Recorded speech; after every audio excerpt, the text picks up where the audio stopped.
My people, back again. How are you guys doing? I am Coach Sean, my broskies from another Moskies, coaches, great analysts, great coaches, and more importantly, great people. How you guys doing, man? I thank everybody for tapping in, man. Much love to you all out there, man. To my, let's see if I can get this right this time. To my, this way. We just say this Yeah, way. whatever this is. Let the There you people go. know who Yo, you are, sir. Go around the table. Who are you? Jason Watkins, Hall of Fame college football with Jason and the coach. You can find us at CFB Pod right here on YouTube. We're going every Monday, Wednesday, and Friday morning on Rise and Shine College Football. So tap in with us, and thanks a lot for having me on, Coach. Coach Carl, where you at? Oh, I appreciate it, man. It's Coach Carr. I'm on YouTube. It's on the Block Sports Talk with Coach Carr. On Twitter, it's just Coach KD Taylor. Love it. Love it, dude. And what's up, everybody? Good to see you guys. It's Ty's on like vacation right now, right? So Yeah. he's gone on vacation. Everybody's kind of figuring stuff out. I had mass equipment malfunction on top of that. I tell you guys what, I've been sick the last few days, been brutal.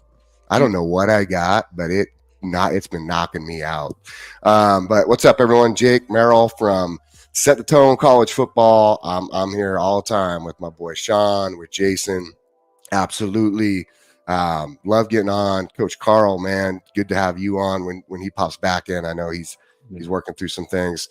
Dude, I tell you what, it's been awesome. Haven't been able to, again, I've been sick, and I had a disaster of a equipment malfunction. I'm just telling these guys about it. I'm gonna be honest with you. Kids are crazy as hell. Don't say You know what I'm saying? go before we got on the air. Dude, home. I can't say those words. You know what I'm saying? But no, I'm just kidding. I love all three of my kids. You know, I got two daughters and a son, and they're all wild. It's funny because the smallest one, the 1.5-year-old, she has attitude. She walks around like she's the queen bee, right? So funny, right? And then you got my oldest, who's like super cool, like low key. Yeah, Steve, what's up, man? And then you got my son, who's just like, he's me. He's me reincarnated. He's like good looking. That's the only difference, right? And so, and he'll be a lot bigger than I was. I'm going to be honest with you. He's going to be like 6'6". He's huge. But dude, it's the kids. You know what I'm saying? But it's good to see everybody getting on here with your boy JMHS Sports Talk. I love it, man. It's we start doing this regular thing. Yeah, we're gonna try to get Tuesdays and what we say, Jake? Tuesdays and Tuesdays and Fridays. Fridays. Yeah, Tuesdays Friday and Fridays. evenings in Mhm. and really start trying to get it going, man. First of all, man, shout out to Anitra. What's up, Anitra? So good to see you. I ain't seen you in a while. What's up, Anitra? Roll Tide to you. Shout out to KC, the homie up in here. What's up, Khalil? How you doing, man? Coach Carl is in here, as we all know. What's up, Matthew? How you doing, man? Roll Tide to you. Good to see you, man. Good to see you up in here. Steven. What's up, Steven? How you doing, brother? Good to see you, man, for sure. Sean D. Dogs up in here. What's up, Sean D? How you doing, man? Shout out to them dogs, boy. You know what I mean? The brother Jason up in here doing his thing. The brother set the tone in here, man. Love those channels, man. Definitely go check these channels out, guys. Awesome content. You cannot go wrong with these guys' channels. Bino, what's up with you, brother? How you feeling? How you doing, man? Good to see you guys, man. So listen, man, let's dive right into this, man. You know what I mean? It's crazy, Jason. It's crazy, Carl, and it's crazy, Coach J. Mir. I understand Coach Saban retired. I get it. I get it, man. Mhm. I got reservations myself until I see it on the field. I get it. Marquita, my neighbor right there. What's up, Marquita. Marquita? Good to see you. Shout out to Marquita, man, and shout out to the whole AAA family, man. Hey, Shout out to fam, my broski Coach Smoot. He's probably somewhere right now training recruits on 13 different football fields and going live at the same damn time. 13 Mook different just football. work like that. Trust me, bro. With 7 different camera angles. Trust me. And he gonna get a basketball game in Yeah, there you go. There you go. Trust me. I like Shout out it. to Smoot, man. Shout out to the whole AAA family. Ben G, what's up with you, bro? How you What doing, up? Ben G? Good to see you, sweet. I'm sorry I called you, bro. My bad, Ben G. Matt Farms, what is the business? How you doing and how you feeling? Good to see you, brother. So listen, I get it, man. Coach Saban retired. I get it. We understand Mhm. it. No problem, right? Yeah. But the amount of disrespect that I'm seeing toward the University of Alabama is, I don't know if it's just a little bit of hate, and I'm sure Jason and University of Oklahoma know exactly what I'm talking about, Ooh, right? boy, yes, we do. What's up, Dwight? Roll Tide, my Dwight, B2A Nation what up, copywriter right man? there. What's up, Yeah, Dwight? Roll Tide to you, Yeah, man. yeah, Shout out to the yeah. brother Dwight, man. That's the originator of that, man. I got to give him all the love and praise for that. 2A. So, yeah, man, and it's like I'm seeing national pundits. I get it. I'm seeing media personnel. I get it. But now I'm starting to see coaches. Mm. I get it. You hyping your team up. haters. Great. Number of respect. But South Florida at their media day, hit their coach Alex Golish. Is it pronounced Golish, like that? yeah, Golish. Cuz went a little hard, man. He went a little tough. I get it. You played Bama tight. You almost won the game, right? We don't care why. You got the object of the game is winning, and you definitely almost beat us on the road. Probably played our worst game of the entire season I've seen in the last decade in Alabama football. It's brutal. And brutal, right? But coach Mhm. said, yeah, we played Bama in Miami, but Bama and Miami has to worry about playing us. I get it, positive reinforcement for your team. I respect it. 100. Then he goes on and talking about how they let the game slip. They had us on the ropes. They should have won that game. Pretty much saying we going. And then he goes, I wasn't even mad about that, but I got a little perturbed when he said we're gonna get a chance to go into Bryant Denny and redeem ourselves. Pretty much saying we're about to put belt to ass to Alabama on their home field. So I love it when he I'm said sort of glad he said that because I can imagine what's being said in that locker room. I can imagine what's being said if I was in there, we was in there. So Mhm. to hear coach going a little hard like that after going, I think he went 5-6 or 5-7 or 6-7 or 7-6 or something like that. Okay, all right, coach. I want to get your thoughts on that, Jason. Start with you. Go around the table. Is it just talk or does he really believe we about to go into Brown Denny and lay the smack it down on the Tide? they don't believe that. It's just slander. It's just a bunch of bull crap talking slander, and that's what you're getting a lot of it from everywhere. It's a constant thing that you hear, and it never seems to be from Alabama's or Georgia's or mostly not even LSU's of the conference and stuff like that. But and then you got some non-con South Florida. Get out of here. What are we talking about? You know what I mean? What are we talking about? He going hard. Yeah. I mean, look, you gotta, they talk big, and because they know what they're about to walk into. They're about to walk into a buzzsaw. They didn't have much of an offense that day, if I remember correctly, and that's what they're bringing to the table that you haven't seen at Alabama in a long time like this. You're gonna see an explosive group of bunch of guys, and hey, they got to try to talk themselves into it. But it's been slander all over the conference ever since media days. Oklahoma's catching a lot of it too. This idea that Oklahoma's coming into the SEC to run around and be Missouri is funny to me. They recruited the way that they need to recruit. This is not Lincoln Riley's Oklahoma football team anymore, but you wouldn't know that to hear the rest of the even national media talking about it. It's just disrespectful, and it's to me though. I've been telling everybody in my audience, hey, embrace this, love the hate, because it's gonna get under the kids' skin, and they're gonna want. Yeah, I mean that's what you walk into Bryant Denny when you've been running that mouth. Ooh, it's not gonna be fun walking out. You think, Coach Carr? Well, what I say, man, is like as a current football coach, we use certain tactics to try to motivate our players to get the best of our players. So by him going on national TV and saying that he's gonna come in the Bryant Denny Stadium and do the unthinkable, it kind of motivates your player, give your players a little edge to play harder, which they really don't need, because the Alabama is the script A is on the chest. the name Alabama makes everybody play hard. So just by being Alabama, you're gonna get everybody the best shot. So now the coach just getting a little extra motivation. Say, hey, we had these guys beat at home. They couldn't move the ball. They couldn't do this. We had all the pressure on them. You got a starting quarterback that we made them bench, and now he's playing lacrosse. So we made your starting quarterback look terrible. Ran him to a lacrosse. So they should have beat us. Honestly, the way the game plan the coach Saban put out, South Florida should have beat us. But now with Jalen Milroe coming back, he's probably gonna be pissed off for the fact that he didn't get a chance to play in that game. All of these young guys coming in that want to make a name for themselves, they're gonna hear it. So it's extra motivation for Alabama.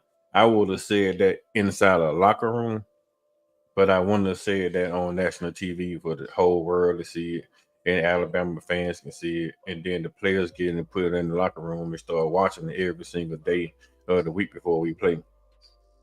I wouldn't have done that because now you're gonna unleash the elephant for real, and you know how elephants start rolling. You can't stop a tribe of elephant once they get to rolling.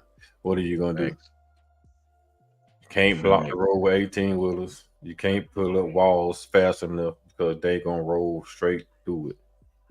So the problem is, all you did is woke up a beast. Sorry, South Florida. It's probably not gonna be good looking. Yeah, it's an interesting comment for Golish. I mean, here's the thing though about Golish is I'm going to be honest with you, he's a hell of a coach. Like, the one thing South Florida did a really good job of is they went out and got him, because Golish, I will tell you right now, that dude can coach, and what he has put together out of nothing at South Florida. I was very, very impressed. If their quarterback could have thrown the ball last year, they would have beat Alabama by multiple touchdowns. Now, this year, I will say, I do not think you are facing the same team that obviously last year walked into Tampa looking like dog you know what I'm saying? Like that Bama team, they looked terrible. I mean, we all saw Caleb Downs get ran over. I mean, I haven't seen a safety get hit like that for a minute, right? Like, I was like, whoa, these dudes are out here showing like they have something to prove. I think it's interesting though that you early in the conference or in press conferences and stuff, you bring up anything to do with that though, because I think, man, that is a loaded gun you don't want to mess with, right?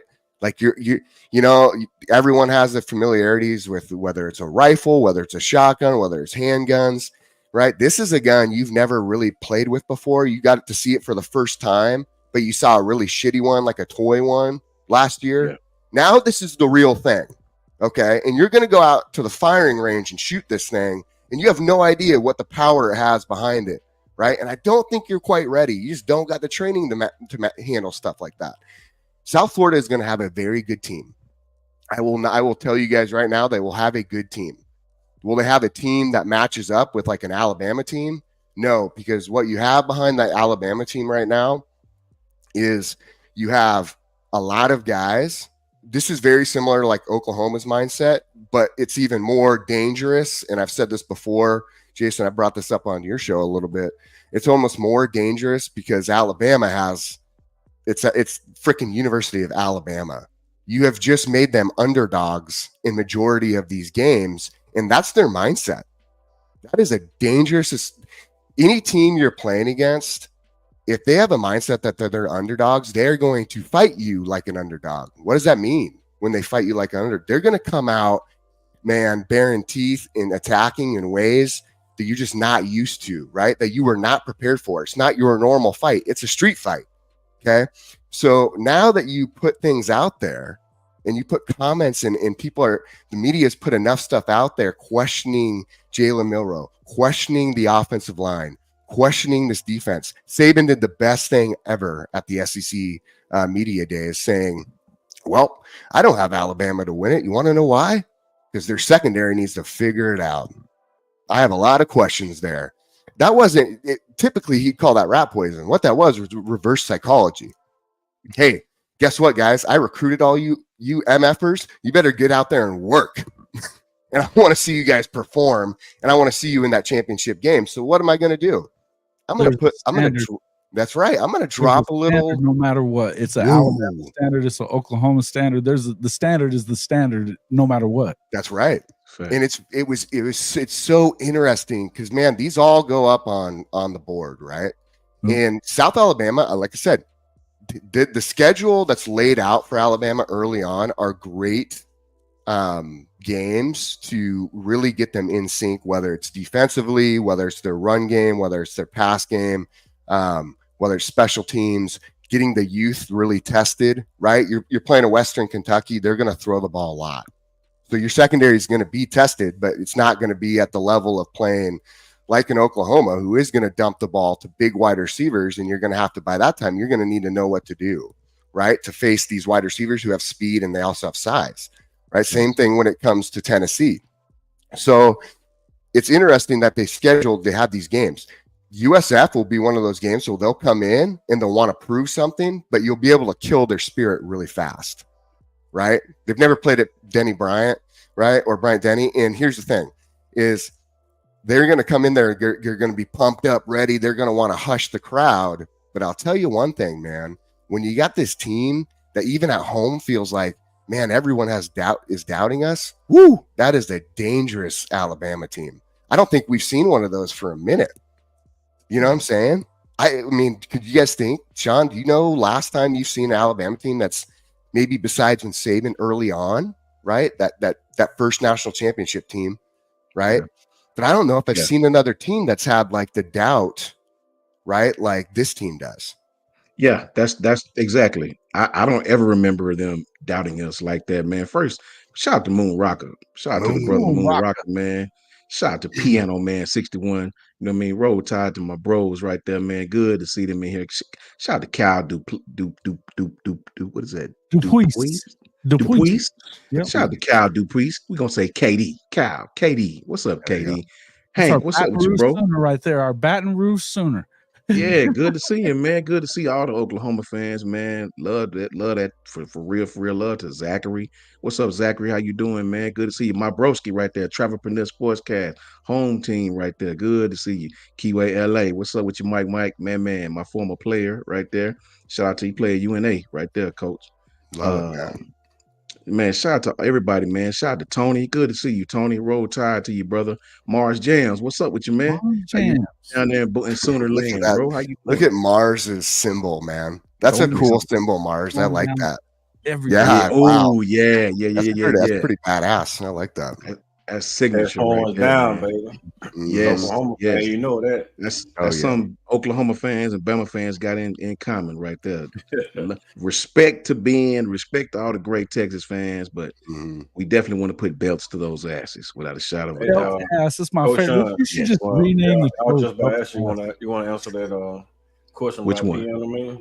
Let me see what my brother got. Let's see, Coach Carl, Jason, Merrill, and Sean, do you think the USF game would be a sort of revenge game from last year, even though we won? Listen, Piano Man, that you took the thunder right out from under my seat. Yes, that game, you can be rest assured that the players will have that game circled. They know how bad they played. Jake just spoke on it. They played terrible. You know. We won the game, but you really felt like you lost that game, man. They heard about it all season. They got to come to BDS. That's an early game. You better believe Tyler Booker and Jalen Milroe and Malachi Moore would not allow these guys to go in there. They're going to remind them how they embarrassed them. They played awful last year. The former players are already talking about it. Yeah. To answer your question, Piano Man, I definitely think they will take that game to put a couple of belts to ashes. I really, really do. What you guys think, Jason? Yeah, well, if there wasn't a revenge game before, it is now since Coach opened up his big yapper. So that can work two ways. It can help you out with your team, but you're writing checks that they got to cash for you. So let's go into Tuscaloosa and talk shit before we get there. That'll work. That's not a good idea. What you think, Carl? Yeah, I actually say no. It won't be like a revenge game. It'll be like a statement game. It'll be like, hey, yeah, we didn't have our starting quarterback, so you stood a chance with us. And then our defense played lights out, but our offense didn't do anything to help us. Now that you're running your mouth, we're gonna come in here and stump you, put our foot on your neck and drive you on the ground, and hope that the people dig you up out of Brian Dean Stadium and put you back on the bus and carry you home. So That's what I'm I'm saying. thinking it's gonna be that type of game. They're gonna stomp a mud hole in South Florida, and then be on the sideline dancing and enjoying it the whole time around. And after the game, they probably won't even shake coach's hand. They probably shake everybody's hand except the head coach. Yeah, that would be interesting. I don't know if they quite pull the Colorado thing, but I mean, I do think though that when it comes down to it, that this is a game very much, yeah, it's a statement game, but Alabama from a standard wise, right, will not play to the level of like this mindset of these guys coming in and trying to spark like media, spark talk, spark all this kind of momentum towards their program, right? Because if Alabama jumps on board, like from a talking standpoint, then they fall to the level of USF. Like, who is USF? You know what I'm saying? Like, USF's not an SEC team. It's not. They're. Don't get me wrong. I think they're going to be a great team. I really do. Like, you look at some of the pieces they have coming back, they're gonna do well where they're at, but they're not an SEC team, right? They're not like some powerhouse team. And so for Alabama to go back and forth in a talking war, you won't see that at all. But what you will see is they'll handle it with class. Put it this way: they will beat ass with class. Okay, put it that way. Right? They were going to belt to ass with some class. They're going to stand up and they're going to, hey, great game. Great game. Great game. High fives. Nice job. We just whooped the shit out of you. Yeah. You know what I'm saying? Like we don't have to sit there. Jason, you might be muted, dude. But yeah, but think about this too, Coach Jake. Like, think about the mindset of the coach working his way up to the Alabama game, South Florida. So working your way up to the Alabama game.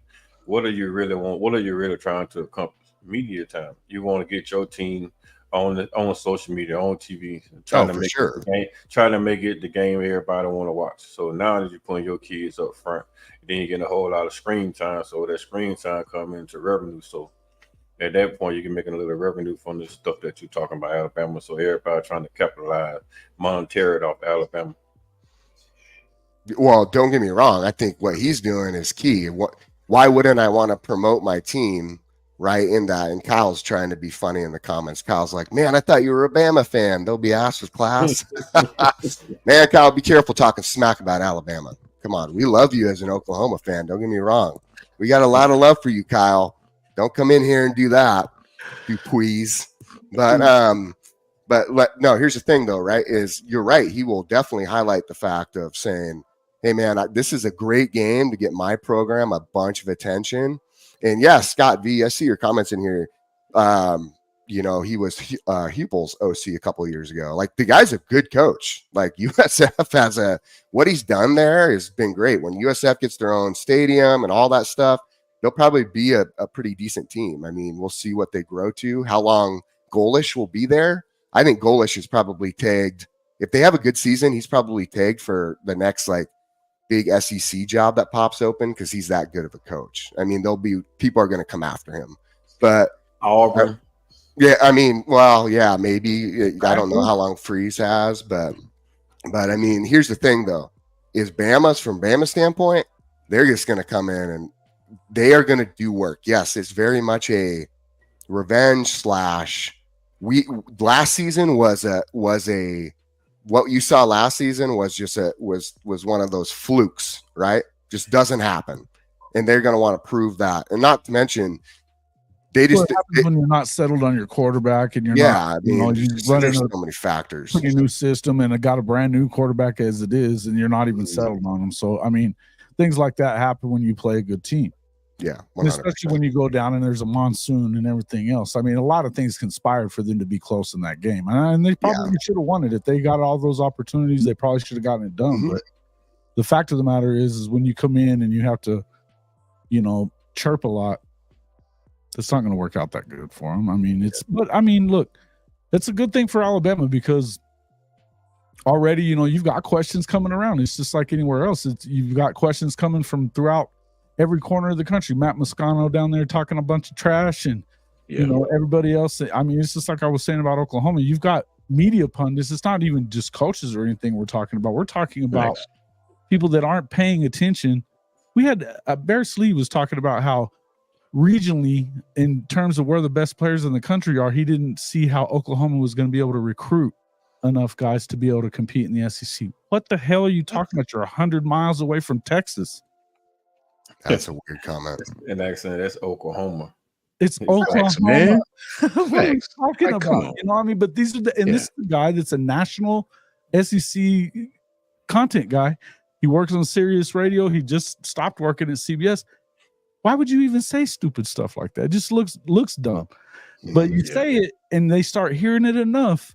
Okay, we're not good. We're not good. We're not going to be able to handle what the rigors are. All right, we're going to be quiet about it. But you notice that SEC Media Days, Oklahoma came in there and they said, look, we've got respect for everybody here, but we don't take a back seat to anyone. We're not bowing down to anybody. And that better be the way you come in, Yeah. But they weren't talking smack, or any of that kind of stuff. Everybody showed the same. They showed the right kind of, reverence for the SEC, but hey, we're coming to fight and play and compete with everybody else. We're excited about the competition. And I think that's what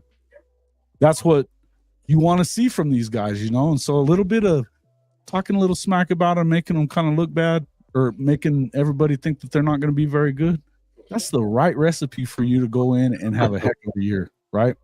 Exactly. And what's crazy about it, man, is I saw where Barstool, the guys from Barstool really shocked me. These guys were talking about 8-4, 9-3, talking about a loss to Georgia, a loss in Knoxville, a loss in Baton Rouge, and Norman, Oklahoma. Yeah. I was like, bro, and I seen somewhere else where they said we was going to win 2 of those 4. We'll lose 2 of those 4, and it's just like, all right, I don't think people understand. I had a partner that was at their 7-on-7 when the guys going against each other. And Gerald told me, he was like, listen, man, even the players are like, bro, we gonna score some points. Bro, listen, this is the best offensive scheme we've had in the 4 years I was here, is what one player was saying. And so the offense itself will have the opportunity to be very, very good. I think Ben G had a quick shout out to Carla Hinton. Shout out, Carla, man. Good to see you, Carla. So glad you're in here. You know what I mean? I think, first lady. Yeah, shout out everybody. Thank you so much for tapping in with us all. Mars Jams. I think Ben G had a quick question for you, Jason. I think she had a comment right there. He's always got something going on. She says, Jason, we returned 5 starters from last season. We, as in, is that Texas? Hey, Sean, Ben's a dude. Oh, okay. I'm sorry. I thought I seen a young lady. It's all good. Hey, Ben, you're a girl today, though. Yeah, that profile kind of threw me off. No, that's his daughter. Yeah. Oh, that's good stuff, Ben. Yeah, Ben's a good dude. Yeah, I love that. Yeah. Shout out to Ben G. It says we have 5 stars from last season's defense. And have plugged up a defensive tackle with experienced guys. Our fragile quarterback still guided us to the college football playoffs. Well, I'll start off with that, Ben, by saying I respect Texas. I like what you guys are doing. You guys beat us at home last year. But this is what I'll say to you, Ben. This is the difference you'll find out coming into this conference. This is the difference. It's not the games like the Alabama games that you're definitely going to get up for, that you're going to practice all summer for. It's not those games that the ones you got to worry about. Those games can go either way with good, solid practice, a good, solid summer. Like the Georgia game you got coming up. Those are not the games that is going to garner your least attention. The games like Mississippi State on the road, Kentucky on the road. Those are the games that'll sneak up and bite you. But Jason, that was to you. Go ahead and address, if you will. Well, I'd say that they lost, 11 guys to the NFL draft. They backfilled with a lot of guys from, the portal, of course, and that's what they do. But I think that the biggest loss that they got was Bo Davis. And you know, one of the other guys from the channel that's always on there, we were talking this afternoon, and he said, you know, Bo Davis might have been what it was all about inside, as far as them changing around their the culture in that locker room. He was probably the culture. He's the guy that freaked out on them at Iowa State, you know, after they, you know, kind of gagged it up there that first year. It wasn't Sark that was throwing the temper tantrum on the bus. It was Bo Davis, and he took Murphy and Sweat and turned those guys into first and second round draft picks. They're not put together defensively the way that he wants you to think they are. They're not. So to me, look, I wouldn't worry that much about that fragile quarterback of yours, because I figure Sark, if he's going to do anything right, it's going to be call a pretty good offense. But what are you going to do when they try to run it right up the middle on you? Because the edge guys, that's not going to help when they do that. And as soon as they've realized you're soft in the middle, that's what they're going to be doing. So to me, I see what's coming. And there's a lot of that talk about Texas and what they're going to be in the SEC and what Oklahoma's not going to be in the SEC. But last year was the first time in 15 years that they were worth a damn. 2 days when she returns from Europe. Somebody got TV on. Yeah, Somebody got a background. Anybody? No, it's not me. No. No, I mean, if someone's talking or somebody is somebody talking in the background somewhere? It's not Some me. background I'm in the noise. studio. Weird. Yeah, it's not mine. I don't know, but yeah, no, that's it. It's gonna be interesting for sure with Texas. I don't know, man. It's gonna, you know what I'm saying? Like, Texas has a lot of questions. I mean, each team has questions, right? It's kind of funny this year. I don't know. Boomer, what up, man? What's up, Boomer? Good to see you, man. Good to see you, Moon Rocka. Who else is in here? James, what's up? Carla, how you doing, Carla? Stephen A, man. Stephen G's in here. It's so good to Stephen A. You were able to catch one, man. I know we've been talking. You've been trying to catch some lives. And Miss Shelby, of course, you know. So, and Chicken, what's going on? Love it. Sooner in Texas, what's up? But yeah, you know, Texas is gonna be an interesting one. You know what I mean? Like we all have question marks, right, from SEC teams. But I think the big one is I think a lot of people have question marks in the secondary. I think the only team that doesn't have a ton of question marks in the secondary, if I'm looking at it, and you guys correct me if I'm wrong, Georgia should have their secondary pretty. They should be okay. I think they returned Malachi Starks, right? So he's a big deal. But yeah, that's what I was going to say. Oklahoma is the one where they like, because you have Peyton Bowen, right? And then you also Billy Bowman, and then Bill. I mean, Billy and Peyton alone kind of help you a lot there. But yeah, everyone else seems to have a lot of who's like secondary is going to be that team, right? So it's gonna be a fun year just to see who really comes together from a standpoint defensively, right? Because everyone feels like there's a lot of high-powered offense, but who's the defensive teams that come together? We know Georgia typically does. LSU's let me talk about a big question mark is LSU. I agree. LSU's like, whoa, what are they going to be like defensively? You know what I'm saying? I don't know if they put it together quite yet. So, but yeah. I'll tell you this, guys. I personally enjoy the disrespect. I enjoy it. It seems like when we have all the love, we always mess it up, right? We always mess it up. Shout out to Boomer. What's up, Boomer, man? How you doing, Boomer? You getting on here by my shout out to Boomer, man. Good to see you, Boomer. Glad you in here, brother. Thank you. I personally like when they disrespect, you know, the teams like that, because it seems the team play better. It seems and I just, in my travels of coaching, it seems like when the kids are disrespected, these kids, I don't know if that works in the pros so well. I guess it do, maybe. I know with youth and high school kids and college kids, the last thing, I mean, I'll tell you this, and the Keyway in here, if Man here, he'll tell you, I used to lie to my team. I used to lie to them. I ain't gonna lie, bro. I was just at the coach. I did. I lied, bro. I was just I pulled that Michael Jordan stuff, bro. I was just at the concession stand. There are coaches down there talking about how they're gonna whip your asses. You know, y'all going for that? Oh, they get hyped. What you say? Let's call a meeting, man. They go ballistic. I don't know what it was, but just the sheer thought of another team or coach disrespecting you was all they needed to have laser focus. They could be talking about anime or something like that. But if I said that, oh, they was laser focused, man. I want to get into this really, really quickly. Alabama's first three opponents, we know we're picked to whip some ass with those first three opponents. Obviously, we're favored in all three of those games. I think we're opens up with what Western Kentucky. I think we're 31 points, a 31-point favorite to those guys. I think we're a 34-point favorite to USF, and I think it was a 6 or 9 or 7 or something like that. But they're saying Wisconsin has the seventh hardest place to play. I think we're 9.5-point underdogs, if I'm not mistaken. I'm not, excuse me, 9-point favorites at Wisconsin. So I want to ask you guys, obviously the Wisconsin game, the South Florida game, as we were just talking about, um, this isn't Coach Saban again. Do we get caught looking ahead?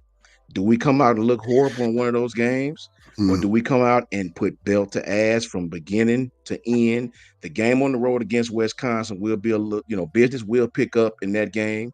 I want to know what you guys think. I want to know, do you guys think that we'll come out on fire, or do we come out and have a couple of missteps, looking ahead and look average at best? Shout out to everybody loves Ebony. Good to see you in here, man. E, how you doing? Roll Tide to you. Jason, what you think, man? You think we come out and stumble? Oh, Auntie Janet. Hold up, Auntie Janet. What's up, Janet? How you doing, man? Good to see you, sweetie. Good to see you in here. Good to see you. Thank you for tapping in, Janet. I appreciate you. What you think, Jason? You think it's gonna come out and it's gonna look like it's supposed to look? Or do you think the excitement will get to Bama and it'll overwhelm us and we'll make some mistakes and kind of fumble through a game or two? I mean, you might fumble through a quarter or two, maybe. I would think. It feels like it's probably one of those things that you probably work out within the first half of the first game. And that's why you kind of play these cupcakes to start off the season, anyways. If you're going to get them, it's because you don't get a preseason, so you might as well get out there and see, kind of what you got. Gives you a baseline to work from, right? Get something that you want to do. But I think offensively, if Milroe gets in rhythm, it could, belt to ass it is. And I really think you maybe ought to think about rebranding the Belt to Ass Pod. Bama Belt to Ass Pod. Dude, seriously. What you think, Carl? My thing is this, man. The first two games, Western Kentucky is going to be a scrimmage game, basically. They're going to just be trying out different offensive sets and see how it works. And then with the defensive side, you're going to be trying to experiment and see who's going to be the best fit in defensive backfield and how good a pressure we can get. South Florida going to be personal. So it depends on how hard they play on South Florida and how dedicated they are to playing South Florida, which is going to determine what we do in Wisconsin. Wisconsin is going to be a challenge because of the fact that Wisconsin comes with a heavy set offense, and then they run the ball downhill with a real good play action passing game. So it's determined how our safeties and our DBs read the play action. If they are always on goal, you're probably going to give up a lot of big yards and it's going to be a tight contest. Not worrying too much about offense, but Wisconsin is Wisconsin. That's a Big Ten school, so they're going to come geared up to play with all that power. They're going to be really, really strong because they in the Big Ten. And they got a good coach. And they had a good coach there. Yeah. So they had to go against the Ohio States and the Michigan every single year, so they're going to be fundamentally sound and tough. So you're not going to just go up there and just run over Wisconsin. And if you do go up in Wisconsin and just run over Wisconsin, and look out Georgia. Look out the rest of the SEC, because it's going to be very, very hard to run over Wisconsin. I'm calculating it probably like 21-10 game. A dog fight in the first half, and then Bama scored maybe 2 touchdowns in the third and fourth quarter. I put the game on ice. But it's going to be tough, hard-fought, physical game. And it's going to tune you up and have you ready to play Georgia week 4. Okay, before you hop in, let me recognize this super chat. Shout out to my broski from another Moski. Brother from another. Shout out to Patriot Life, man. Good to see you, Rob. Good to see you, man. Much love and roll tide to you guys. Hope all is well with the $20 super chat. Thank you so much, Rob. We appreciate it, brother. I can promise you, everybody on the panel appreciate that. I appreciate that. more than you know, man. Thank you so very much. Good to see you too, man. Hope all is well with you, man. And roll tide to you, brother. Always stay tapped in with us, man. Good to see you. I promise you, man. I really, really, really believe in my heart uh, that you're right, Coach Carl. It's gonna be a tough, hard fought game. Jake, I want you to speak on that, man. Speak on those. Yeah, man, that's an interesting one. And straight up, man, good to see Rob, man, Patriot Life. Hey, if you guys haven't, just I'll throw this in real quick. All four of us, right? We're on Coach Sean's channel tonight. We're streaming over to I think Jason's, and I don't know if Coach Carl's streaming to his. I didn't get a chance to set it up with mine, but come check out all of our channels now. We all got these. I started my own channel too. It's pretty awesome. We're having a lot of fun, jumping back and forth.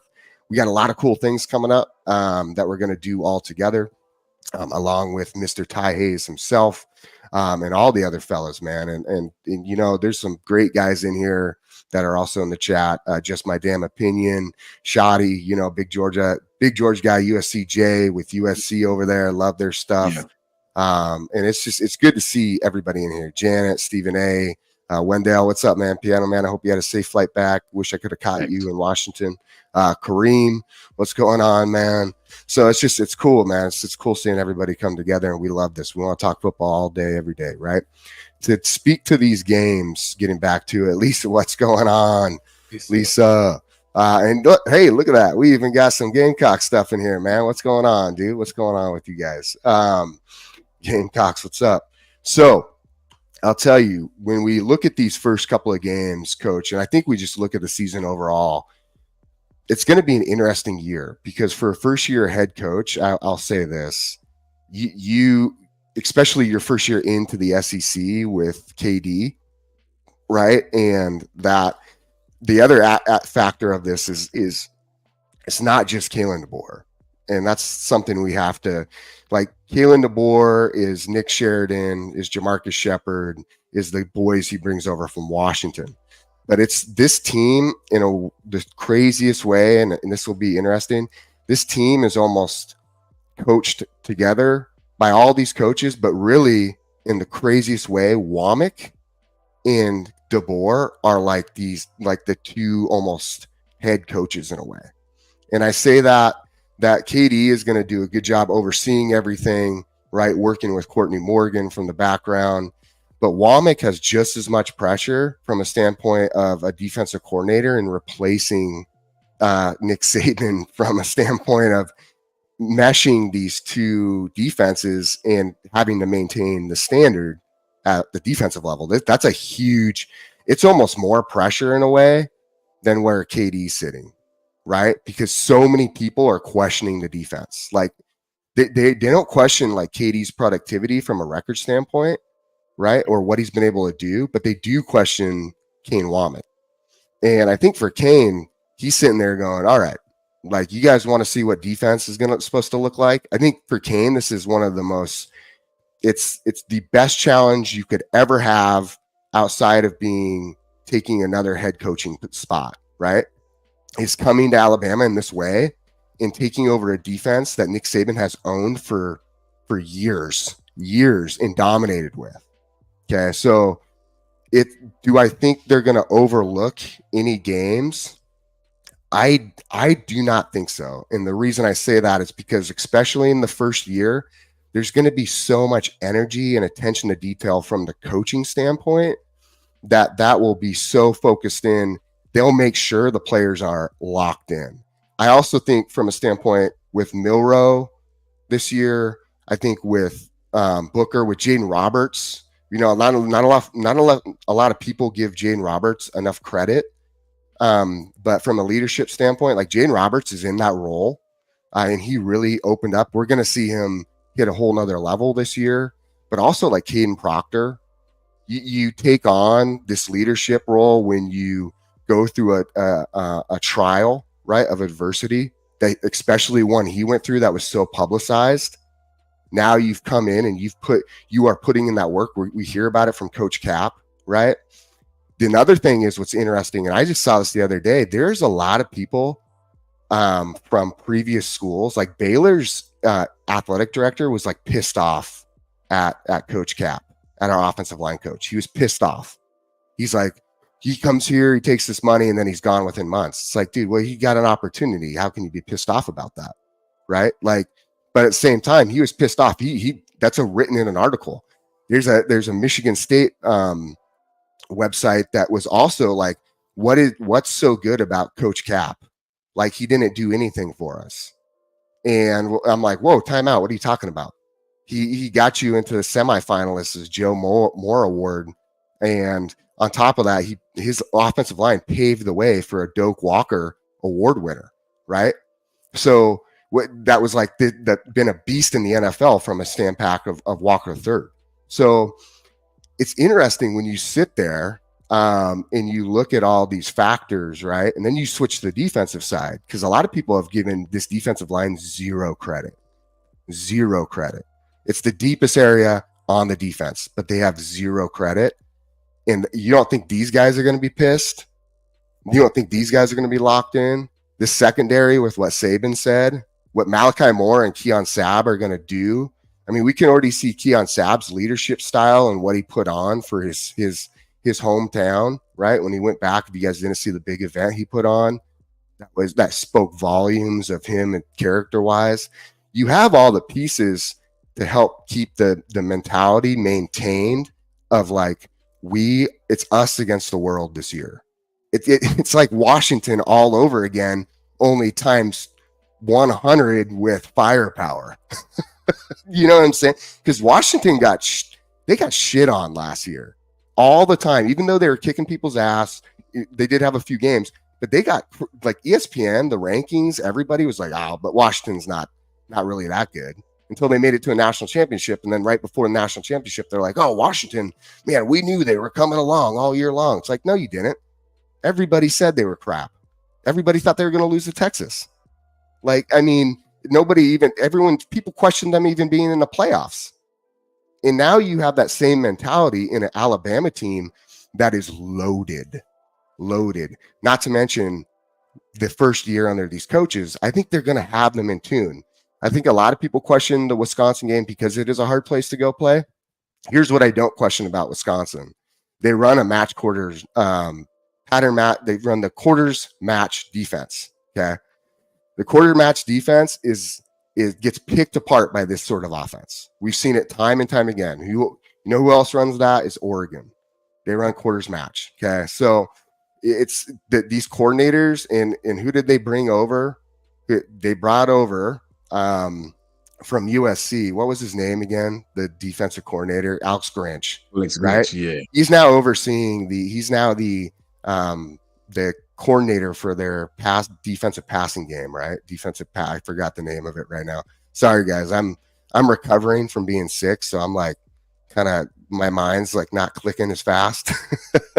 But I'll tell you, so they're going to run. That's the style that they run from a defensive standpoint over on the pass game. I think Wisconsin's going to obviously put up a great fight. I think early on, you're definitely going to see a battle, but I do think you'll see Alabama pull away on this. And I think that will be a great game, because then you have that game and then you go into a bye week, right? It's going to be the perfect game where these guys expel like all their energy. They've done a really, really good job of getting some early tests. Like I said, with Western Kentucky, USF, they're going to want to have a fight like they had last year. So those are great early testers, especially for youth from the defensive. But then you're going to go into Wisconsin from a standpoint of the away game, and you're going to say, okay, this is where we really get to put the pieces together, and people are going to doubt us like we're already hearing, right? They've already seen like this point spread's not very big. So that alone, it should give you a lot of motivation, which it will.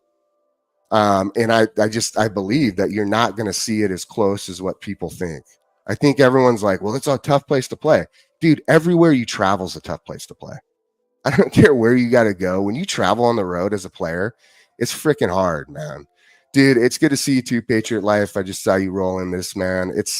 Miss you, dude. It's been a good time. Like, coming. Hey, jump over, check out my channel, Patriot Life. Rob, we miss you, Rob. But I'll tell you, it's just, you aren't going to, I don't think we're going to have, if there's one game where I would say things are rolling really well in the season, that we have a slip up, it would be the first time going to Norman, right, where you're at Oklahoma, right? I mean, that's before Auburn, if I'm correct.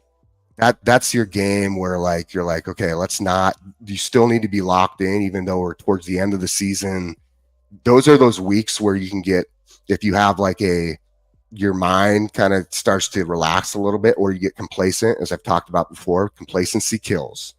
As long as you don't get complacent, you'll be fine. But if you get complacent, that's those weeks where those last few weeks where things can be, you have to be on point, like almost more attention to details than you were earlier on, right? Because now you have to use your mind and really lock in. Like focus is a big deal. So, but I do think these coaches, with especially year one, they're going to have that so tuned in, just because it's not like the pressure's not there for them. You know what I'm saying? Like they're going to be tuned in. I feel like we're going to be good. I do too. Shout out to Patriot Life again, man. The broski, man. Patriot Life with $20 super chat. Patriot Life says, great to see you guys. Much love, broski. J Mill, roll tide to everyone. Have a great night, man. Thank you, Rob. I appreciate you, man. Hey, Rob. Much love to you. I know Mia wanna holler at you, man. Much love to you. Shout out to Kimberly Harmon. Thank you, Rob. Appreciate you, bro. Roll tide to Patriot Life. Shout out to Kimberly. Much love to my sister Kimberly. Good to see you, Kimberly. Shout out to Kareem Hood. What's up, Kareem? How you doing, man? Shout out to Lisa Fitz. Shout out to my friend right there, man. My partner right there, man. Shout out to all you guys. I feel the same way. The same way. I tell you this one thing I do enjoy. Wisconsin will, it's at times on down and distance, will play some man. Yep. I don't think they play a lot of it. I don't know, Jake. You might be able to fill me in on that. But I enjoy teams that play man coverage on these type of offenses.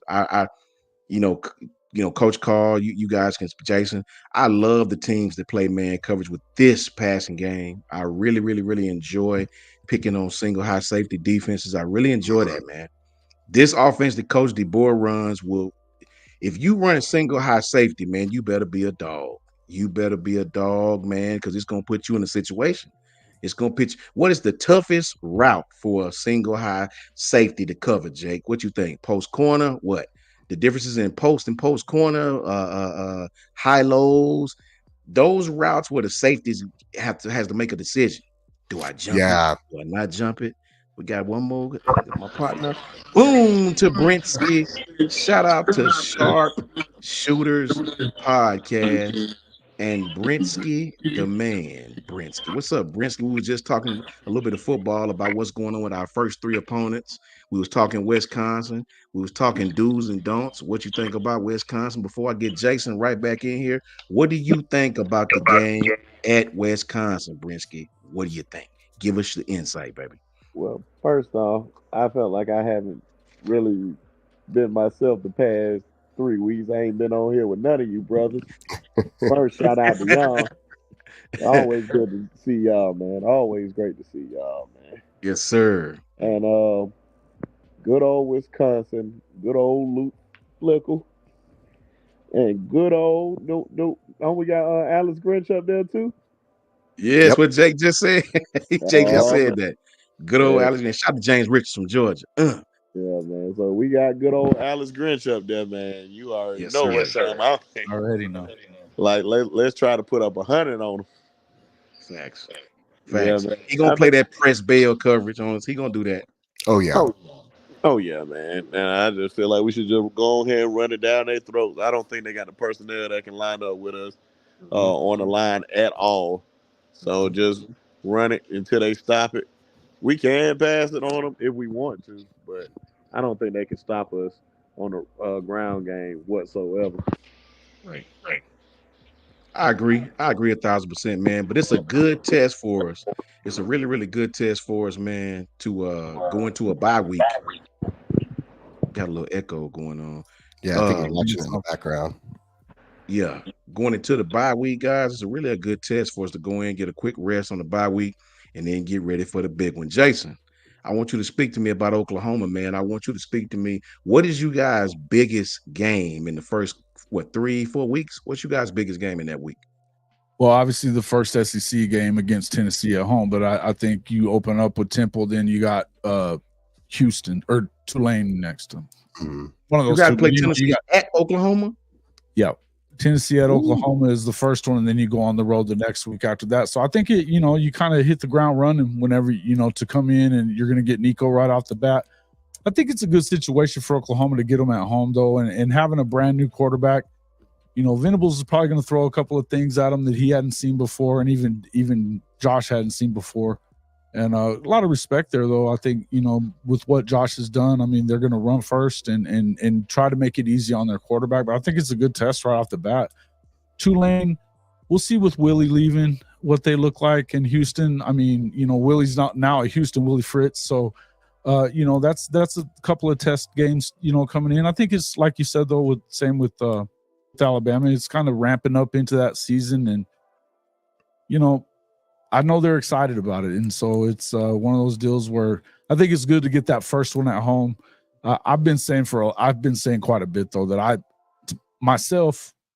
I look at Tennessee and Alabama at home as more of a question than I really look at Missouri or Ole Miss on the road.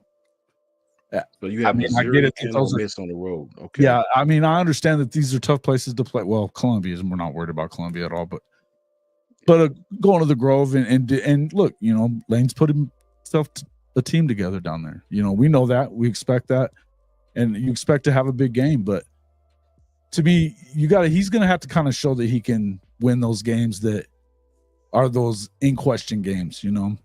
He wins the games he's supposed to win, but any of those toss-up games, it seems like they come out on the wrong side of that. So I think you got a good opportunity to go and win that one. I know you got a good opportunity to go and beat Missouri. With this defense, you've got, more defensive, production coming back for Oklahoma than anybody else in the conference. Plus, you added some big pieces there as well, both in the transfer portal with Dominic Williams, who's a freshman All-American at TCU a couple of years ago. He's going to step right in there. Deshaun Terry's played in the SEC before at Tennessee. They're loaded on that defensive line. So I feel like it's a good – man, it's exciting to actually talk about. You never really worry about offense at Oklahoma, no matter if you've got a freshman, first-year quarterback or not. They just do the things that they're going to do. They've got a nice stable of running backs. They got an unbelievable receiver room, but this is going to be a team that's going to be led by defense. And, when you're that good in the front seven, when you're that good in the back seven, I think that you got an opportunity to really you're going to have to go up against the best offenses in the league anyway, aside from Georgia, of course, in this season. So you might as well get in there and get after it. And it's good to know that you've got a defense that if you can hold them to 30 or less, man, you're going to be in good shape, going into a lot of these games. Cause Oklahoma averaged over 40 points last year. So, it's one of those things you don't maybe expect them to take a step back and play a little more complementary football. That's what you kind of need to see out of them. Play better defense and then get good complementary football, run the football. They've got a nice stable of backs. I really like Gavin Sawchuk, but I really like what they've got coming in Taylor Tatum as well. He just looks like a different kind of guy. He's already kind of turning heads just in summer workouts. So, yeah, I think every week is the most important week, though, to be honest with you, Coach Sean. I mean, it's your first year in the SEC. You got to go on the road. Your first road game's in Auburn, So, those every week is an important week, right? It's your first year running through it. You're hoping to make a kind of run at the playoff. So, I mean, 1 week at a time, and it sounds like coach speak, but you got to do it, right? You definitely do. Let me get you guys' thoughts on these last two opponents. This could be very interesting. Georgia and Oklahoma. First one, let's take Georgia. Shout out to James Richards, resident Georgia fan, always respectful. Just love his team, man. Got a lot of love for James, man. Yeah. Shout out to you, James, man. Them dogs gonna come in here. I'm just glad we play you guys either in Bryant-Denny or in Atlanta, right? Mm-hmm. I'm just glad we don't have to go between the damn hedges, James. So Jason, let me start with you. Let me get your thoughts on this Georgia game. I'll give you my quick take really fast before you do. I enjoy the fact that Kirby is such a great defensive coach that he's stubborn. Mm-hmm. He's so good, James, that he won't switch his D up for real. I enjoy this offense against that type of defense, right? Jake broke down Georgia's defense. I enjoy our offense. I enjoy pin and pull. I enjoy counteraction against that type of defense. Sure, they'll have some penetration. They'll get penetration on a couple plays, right? They're just that good of a defense. But I enjoy the fact that we will pick on your secondary. This will give us a chance to really extenuate the passing game as a whole. It won't be like last year where we watching half the field. We're throwing high lows on 3rd and 3. None of that ridiculousness.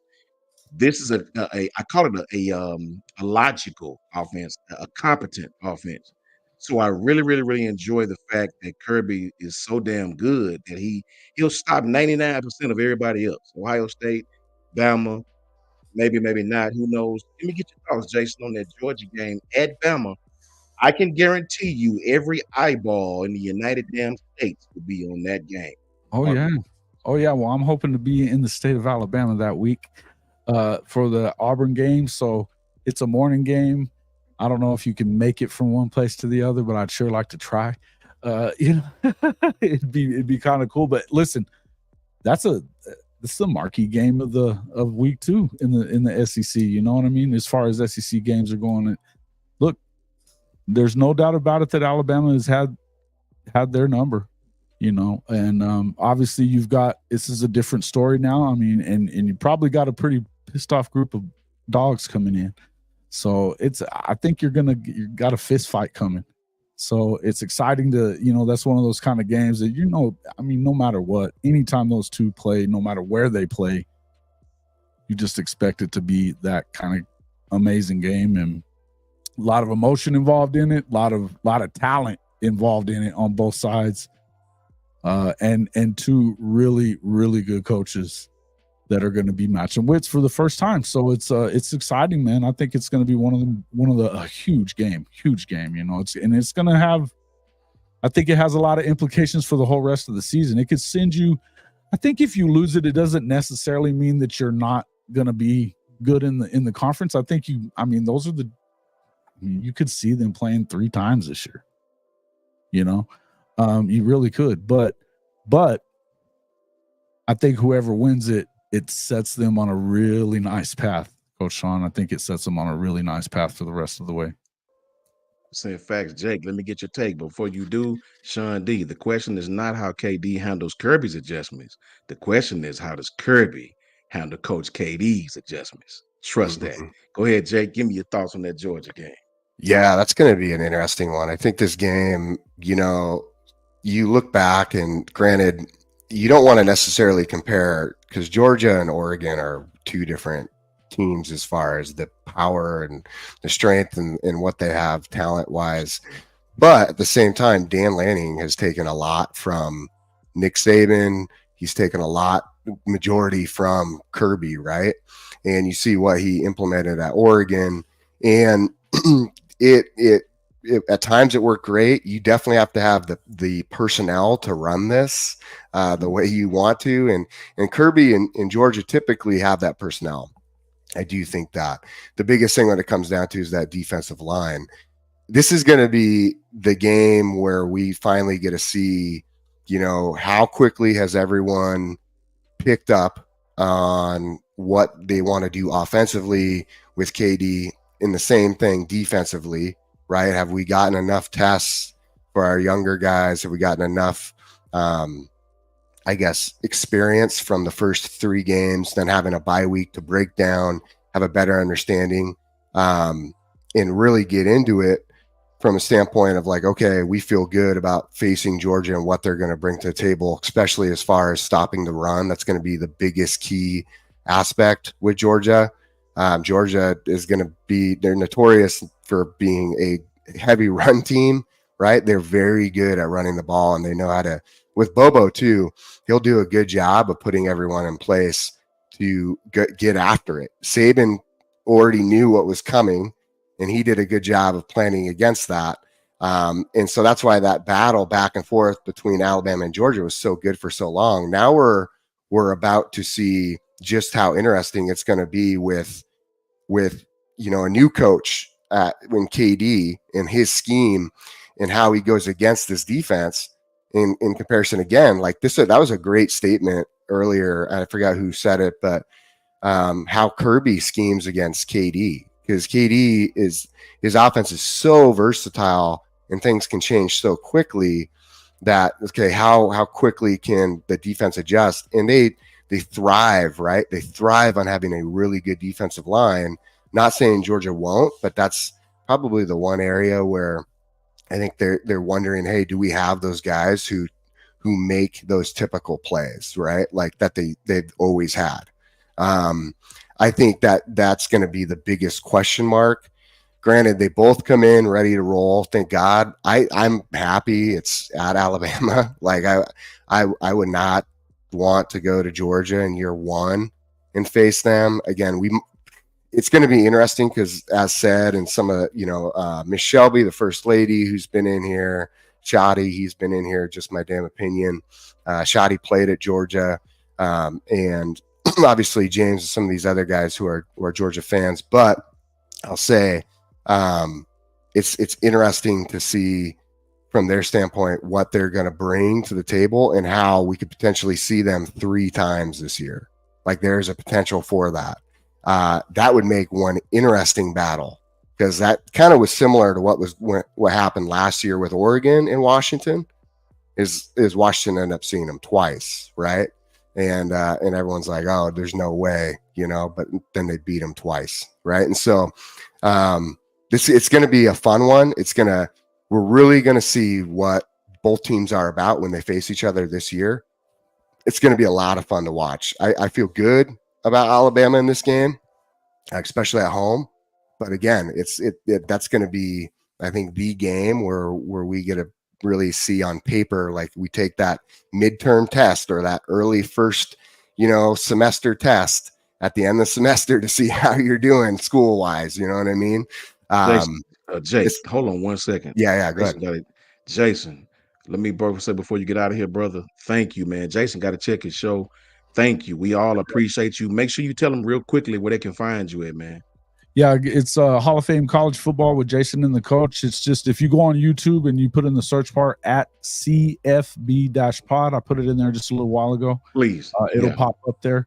But I'll pop it in there again. It's at CFB-pod, Hall of Fame College Football with Jason and the Coach, man. Yeah, we're going live here in about 10, 20 minutes. So I got to get over there and knock out a few more things before we get on there. But I appreciate you having me on, Coach, and we'll be on in the morning as well. If you guys want to jump on a little bit later, you're welcome to. Jason, thank you, man. Everybody, make sure you tap in with Jason, man. Absolutely outstanding content. Much love to you, man. Much love to University of Oklahoma. Thank you, Jason. Good to see you, brother. And we'll definitely be tapping. Everybody tap in with Jason and check him out, man. Thanks. Appreciate you, Jason. All right, Jake, go ahead and finish up. My bad, brother. No, you're good. That's kind of what I was saying is I think out of this game, it's going to be that game where we get to see how everyone's kind of picked up on some of the newer aspects a lot faster, and how fast they're getting it. So from this coaching standpoint with KD, with Womack, what they're doing defensively and offensively, it's gonna. I'm excited for that game. That's the game. We will see which way it goes. I feel good about Alabama, but again, I still feel like it's a tight game. I got a lot of respect for Georgia and what they do. So it's going to be a fun one, that's for sure. Rinsky, what's your thoughts? Oh yeah, man. Pretty much Jay said most of it, but man, it's definitely gonna be a tough one. I still have a lot of concerns for our team this year. The only is really, I would be a lot more confident if we would have retained a lot of those guys in the secondary, because that was our biggest hit during Nick Saban's retirement, and a lot of those guys hit the transfer portal. A lot of experience on that side. And I gotta thank God every single day that Caleb Downs did not go to Georgia and go play with Malachi Starks. That I gotta thank him every day for it, because that would have just been like Sean Taylor and Ed Reed playing in the backfield. That's not fair. But it's definitely going to be a challenge for us in the secondary this year. I think everywhere else we're pretty much improved. Offensive line gonna look a lot better. Defensive line gonna look good. Jalen Milroe definitely gonna look a lot better. Receivers. Hopefully we can get Jalen Hale back before that game. Linebackers have more experience, and I think they more knowledgeable. And yeah, man, it's just gonna be a really really interesting game because I don't know. I feel like if we get out on them early, then I'll be a little bit more confident. But that's one of my biggest concerns about that game is only because of that secondary. We had a better secondary. Not saying they better, just they don't have that much experience right now. They're just so young. We got a couple of guys out the transfer portal. We don't know how they're gonna play, and that's the biggest question mark right now. So we'll see. All facts, Brinsky. Shout out to Kareem Hood. Kareem, my bad, man. I ain't even see it. Thank you for putting that in the chat, man. I would have completely missed it because the deadgum chat. Thank you, man, to my brother Kareem Hood. $10 super chat. I gotta drop some love on you guys. Great job. Thank you, Kareem. People like you make it happen, man. You and everybody that help out, man. Thank you. I appreciate you, Kareem, more than you know, man. Much love to you and appreciate that for sure, for sure. Roll Tide to you, man. Go ahead, Brinsky. Did you finish up, Brinsky, or you ready for Carl to hop in now? Go ahead, Coach Carl. I think Brinsky wrapped it up. What's your thoughts, Coach Carl? Oh yeah, you go ahead. My fault. They wouldn't let me unmute. My fault. Are you good, brother? You good? Georgia is Georgia. That means that's the thought process there. It's Kirby Smart's in Georgia. So Georgia is Georgia.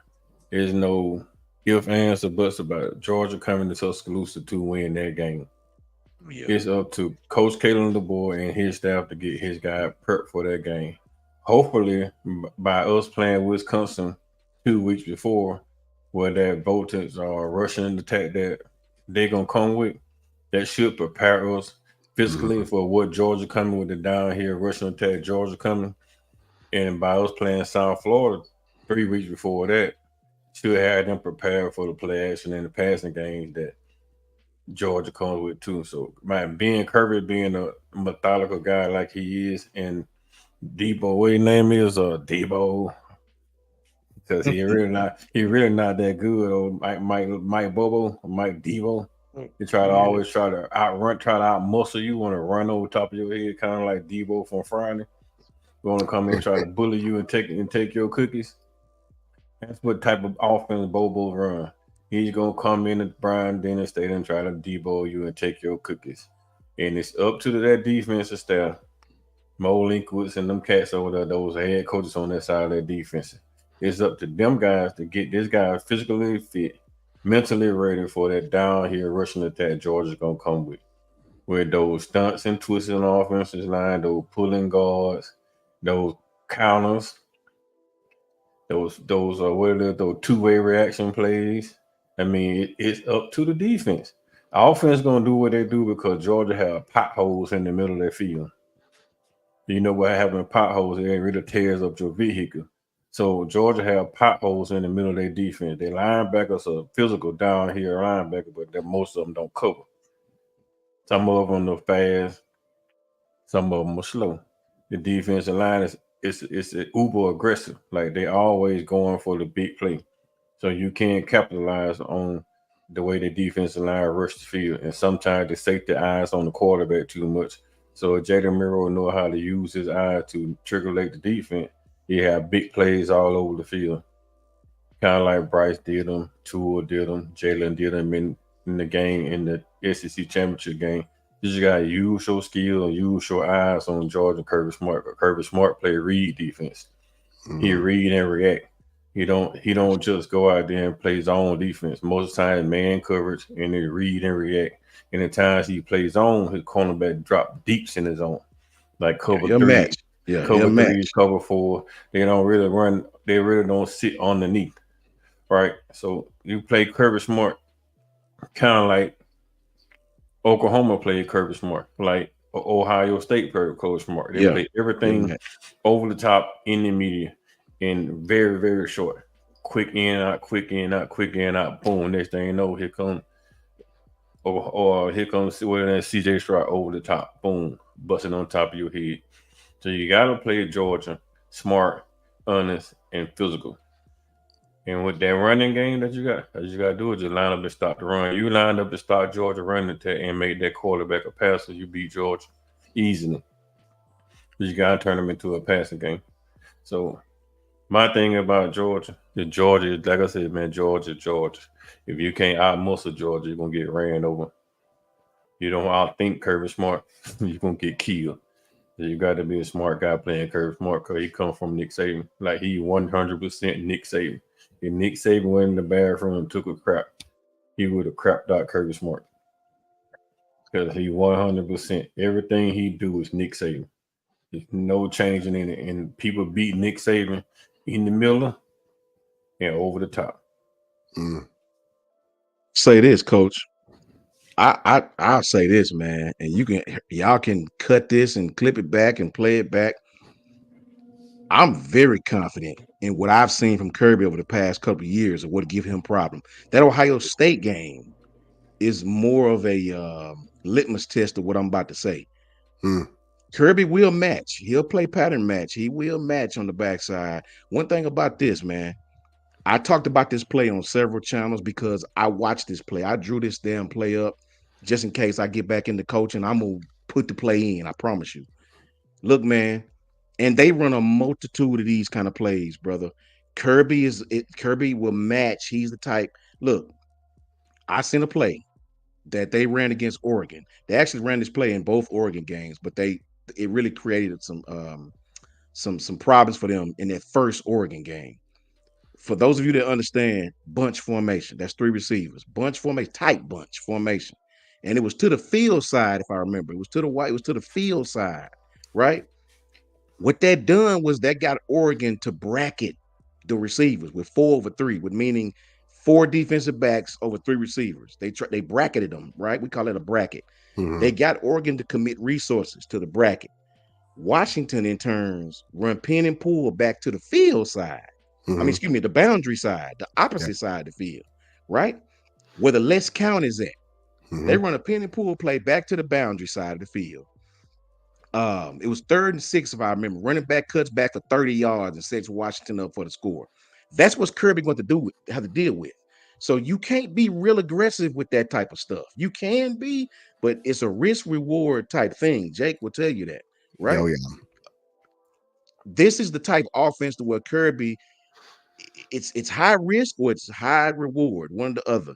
And if you let Coach DeBoer get a film study comfortability with you, brother, I feel more confident in this offense than the offense we ran against Georgia in the past, right? Oh, yeah. For me, our offense never hurt Georgia unless Jameson Williams was still playing, right? Our defense is what stopped Georgia because Georgia was they wouldn't spread it out. They wanted to keep everything in the phone booth. They would spread it out, but still really wouldn't use all their weapons, right? So Kirby Smart will have to defend this offense, the entire field. These guys will, pin and pull, counter action. You are really going to have to be disciplined to play this offense, man. That's my thoughts on it, man. You guys got anything else before we get out of here? No, I just think, man, you hit that nail on the head because Kirby's commitment is to stop the run. That's right. So that's why you get that 4 over 3 because he doesn't want to pull anyone out of the box, right? So he wants to make sure that his box is still stacked, either equal or +1 the numbers, but he also wants to +1 the wide receivers. And in a bunch package like that, it causes you to play in a way that the spacing, as soon as these guys break out of their routes, your spacing is off. From a coverage standpoint, you're already a step behind because it's kind of like a guessing game, right? Like, okay, which routes are we going to run? I mean, granted, there's a whole bunch of other terminology and stuff I could throw in there regarding what you would see based on where they're aligned and this, and this, which allows for these patterns. But for the most part, you're already a step behind. But no matter what, Kirby's like, okay, number 1 rule is we're going to stop the run, right? So we're going to make sure the numbers are in the box. And the numbers are typically going to play to the strong side or the field side, right? And then on top of that, on the other side, we still do if they come out in 10 personnel, meaning like there's a 1 running back and no tight ends, right? So 1 running back, the rest is all on the line of scrimmage and wide receivers. Then they're like, okay, how do we combat this? Because on one side, we're going to have to run like 4 over 3. On the other side, we got to run 3 over 2. The 4 over 3 side, we got to make sure the box is full because that's typically going to be to your field side, which is the wide side of the field, right? So you're sitting there going, all right, how do I make sure that when the shifts occur, because what Kalen DeBoer will do, right, is he'll shift that offense, right? And you'll see multiple shifts, not just motion, but I mean full shifts, right? Yeah. You just go watch like 1 guy, 2 guys shift this way, and the next thing you know, another guy's motioning back across the field. And you're going, oh, okay, so now what are my rules of assignment? Because as a defensive back or even a linebacker, you can more so key up on, right? You can read your keys, but from a defensive back, you're starting to check rules. And the more movement that's created, the more rules you're having to check through and then say, okay, get rid of this rule, get rid of this rule. I got to implement this rule, right? And you're constantly shifting them. And I've talked about it before where you get into a position where you're thinking the OODA loop, right? Observe, orient, decide, and act. Okay. It's being, if it doesn't do a full circle and it resets every halfway through the circle, then you're not able to make a decision fast enough. And you're then playing very reactive and delayed. Therefore, that's what creates this idea of KD's offense where you have spread out horizontally and spread out vertically, creating space, one-on-one matchups. And then you add in like the running game, which I think we're going to see a lot of this year, man. You're going to see a lot of that run game because of what you have back there. Set up the pass game instead of the passing game, setting up the run game, which you saw a lot at Washington. So it's gonna be really interesting to watch how Kirby defends this, right? Because I mean he's a great decor. I mean his defensive mind is phenomenal. But it's gonna be really interesting to see how he utilizes this defense to defend these different aspects to try and it's you can't take away everything, right? So what areas is he going to focus on to try and minimize the least amount of bleeding, right? So yeah, it's going to be fun, man. That's going to be a fun one to watch. That's for sure. My thing with Piano Man's comment, Piano Man says, but Coach Son at UGA's strongest point, Bama was still able to run between the tackles on them until J-Mo got hurt, kept UGA off balance. And that's facts. That's facts. But I will say this, Piano Man, I wouldn't want to make a living between the tackles against Georgia, being that they play a lot of man. If they play a lot of man, you got to go at them. You got to take that. That's a win for us. With this offense, with the routes that we have, if they're playing man coverage and a single safety high, you man, chunk the peel. Chunk the peel. Yeah. I'll take that all. I'll throw it 50 times a day in single high safety. I swear I will. If you keep that safety in the center of the field, we're going to beat you. Yeah, I promise you that. They did. They're dead. But Kirby's not going to do that. Kirby's not going to stay in single. He'll come out. He's not going to stay in single. He'll do that in down and distance, I think, Jake. Brinsky. Yeah. I think Carl. I think down and distance, depending on down and distance, he'll go single high safety. But Kirby won't stay in that like most. And is Kirby, my thing is, ego comes into it, man, when you're a defensive coach, especially. Does Kirby have his safeties way back 15 yards? Because most people that play that type of offense, they don't want to put their safety, they'll have their safety 15 yards, man. They don't want to get beat deep. Yeah, it's 15. Kirby's an egotistical coach, bro. I ain't putting my safety back there. No, I don't got to. Saban's the same way. Saban's the same way. It's a little bit of ego that go into these coaches. That's what makes them who they are. So it's gonna be interesting, man. You gotta think about Kirby, man. Kirby probably still having nightmares with Jalen Miro from that SEC game. Jameson probably still having nightmares. Even Jameson Williams. You see, J-Mo had speed, man. That was unmatched. And so they was playing man. By him being so fast and they were trying to man him with a safety on top, he always outran the coverage. He always just outran, yeah. Well, that was a pattern match style, right? That's what pattern match is it's zone until it turns into man when they get past a certain amount of depth. Yes. So it's super hard. Like when you have a quarterback, like you're saying, Coach Carl, when you got a quarterback like Milroe who adds another dimension of attack, okay, so now what do? Do we stack the box and spy him? Like, do we have to spy him? Because if you do that, no matter what, you end up in one-on-one coverage. That's what Then Eric D just said. And Yeah, if you fact. spy Miro, you're gonna turn loose the running back because of 100%. keys is the running back. Mhm. In any man-to-man dude, the middle linebacker key is the running back. Even in zone, the middle linebacker read off the running back. So if you spy Miro, now you're not worrying about the running back, and you got all that speed at running back, so you're still in the mismatch. Yeah. Shout out to Lisa Fitzhugh. I'm sorry, Jake. Shout out to No, you're Lisa good. Fitzhugh, my partner right there, man. Talk with Lisa quite a bit. Shout out to Lisa, man. $10 super chat. Tuition for class, man. Road. That's why I got these guys on. Brinsky, Carl, Jake, Jason. That's why I had these guys on, man. I really, really, really enjoy talking ball with them. And that's what it's all about. Thank you, Lisa. We all appreciate you. I really do. Thank you so very, very much, man. Brinsky, what you got, man? What you got, Brinsky?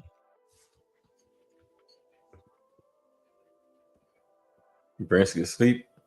Be sharp. You there, brother? Man, no. Nah, man. Somebody called me. I'm doing it from my phone. My fault. No, you're Yeah, good. yeah. We were asking like that Georgia, right? Like with Georgia, what do you see from a standpoint of like how Alabama and Georgia match up? Where do you kind of see like this going as far as all the being at Bama, but also Kirby facing KD for the first time? It could be old school. It can be a good old school slugfest. Like that, I can see that being something in the trenches.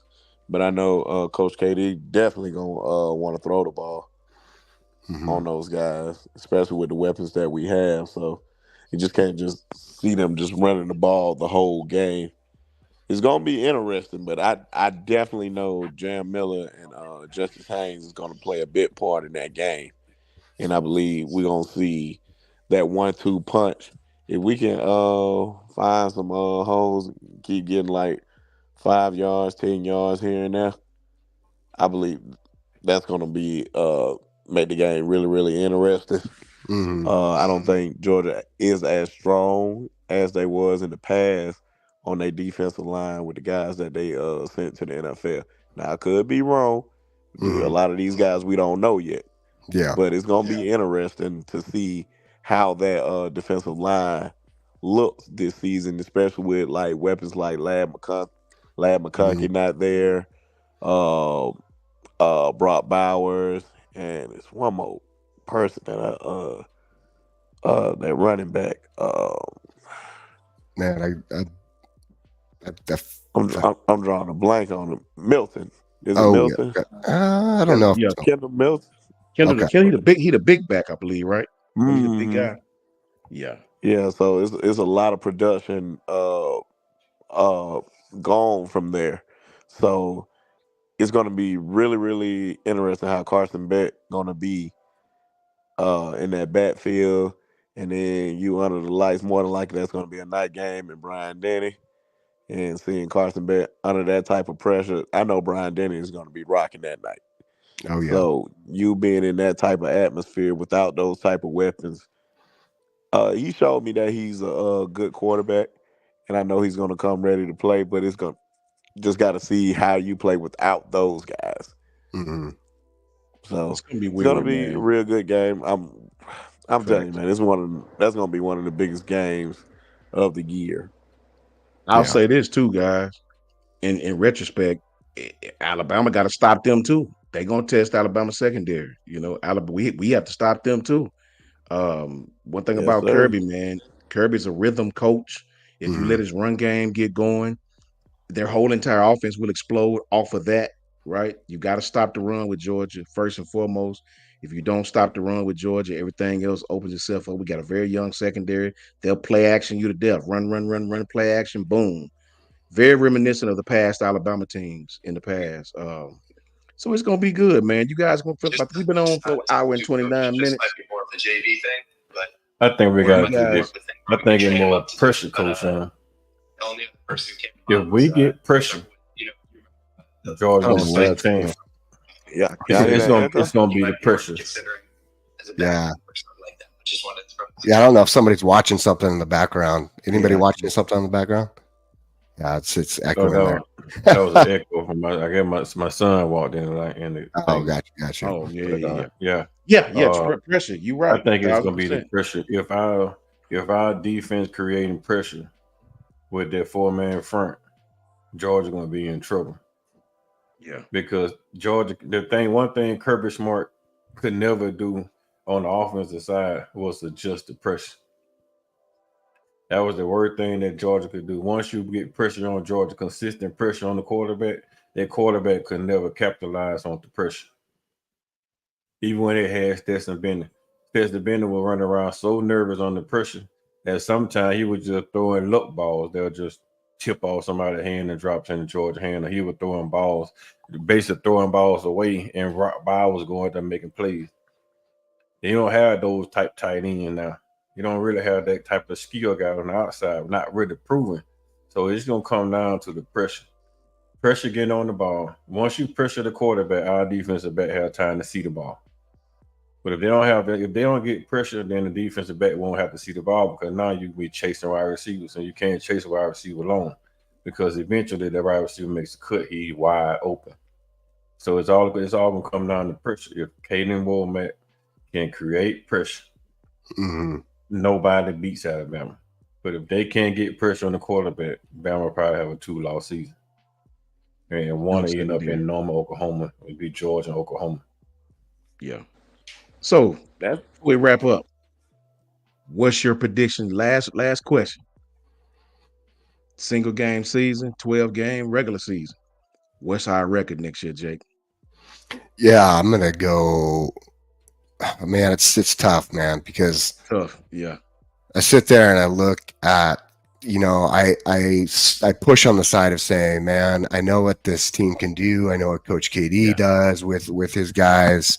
I know that what they're bringing in from a mindset of these coaches and seeing what they did at Washington. It's hard for me not to be like, man, I can really go and really believe in saying, man, I believe in this team going like 12-0. But at the same time, right, that's one of those predictions. That's like a hot take, right? Because everyone's like, man, it's Give the me SEC. best case and worst case. Best case. Yeah, well, 100. My best case is 12-0, right? And I do feel like that can happen. There's a lot of pieces that have to be in place for this team to do that. That buy-in, I feel like it's there, but at the same time, like from an understanding aspect of really getting a hold of this offense, I look at Washington year one under KD, right? And they were right there, right? They had one fluke game, but they were right there.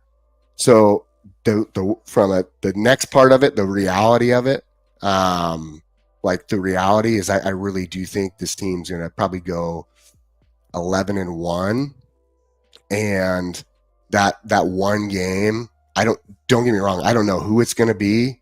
It could very well be the Georgia game. It could be one of those games where we say, hey, this is just off going through the record deep in the season. You run into one of these really tough, hard grind out because, we know what happens through the season, right? And we run into points where we're just not mentally locked in. So I don't know who it could be, but 11-1 feels more like the right thing to say, even though like I'm really on that borderline of saying, I believe in this team that much that I think they can go 12-0. Just I've seen it so many times with teams that are in this sort of mentality, that have the right coaches in place, that truly have this like bond. I've seen it time and time again, and I'm like, man, they have a very special team with a special mentality, with guys who are hungry, not just from a coaching standpoint, but also from a player standpoint. They all match up. We've seen this. I've seen this story before. You know what I mean? But at the same time, I'll say 11-1, and I'll say this: there's going to be some games that we're going to see some tight battles, and we're really going to see that if our team, if Alabama took on that mantra of we fight together, it's us against the world, like, because in those tight battles versus the adversity, I'll tell you, man, that's when it really stands out what type of team you have. So, but I feel good saying 11-1. What about you, Brinsky? What's our record next year? At best, well, we just go about anything 12-0. Yeah. For the regular season. I think 10-2 at worst.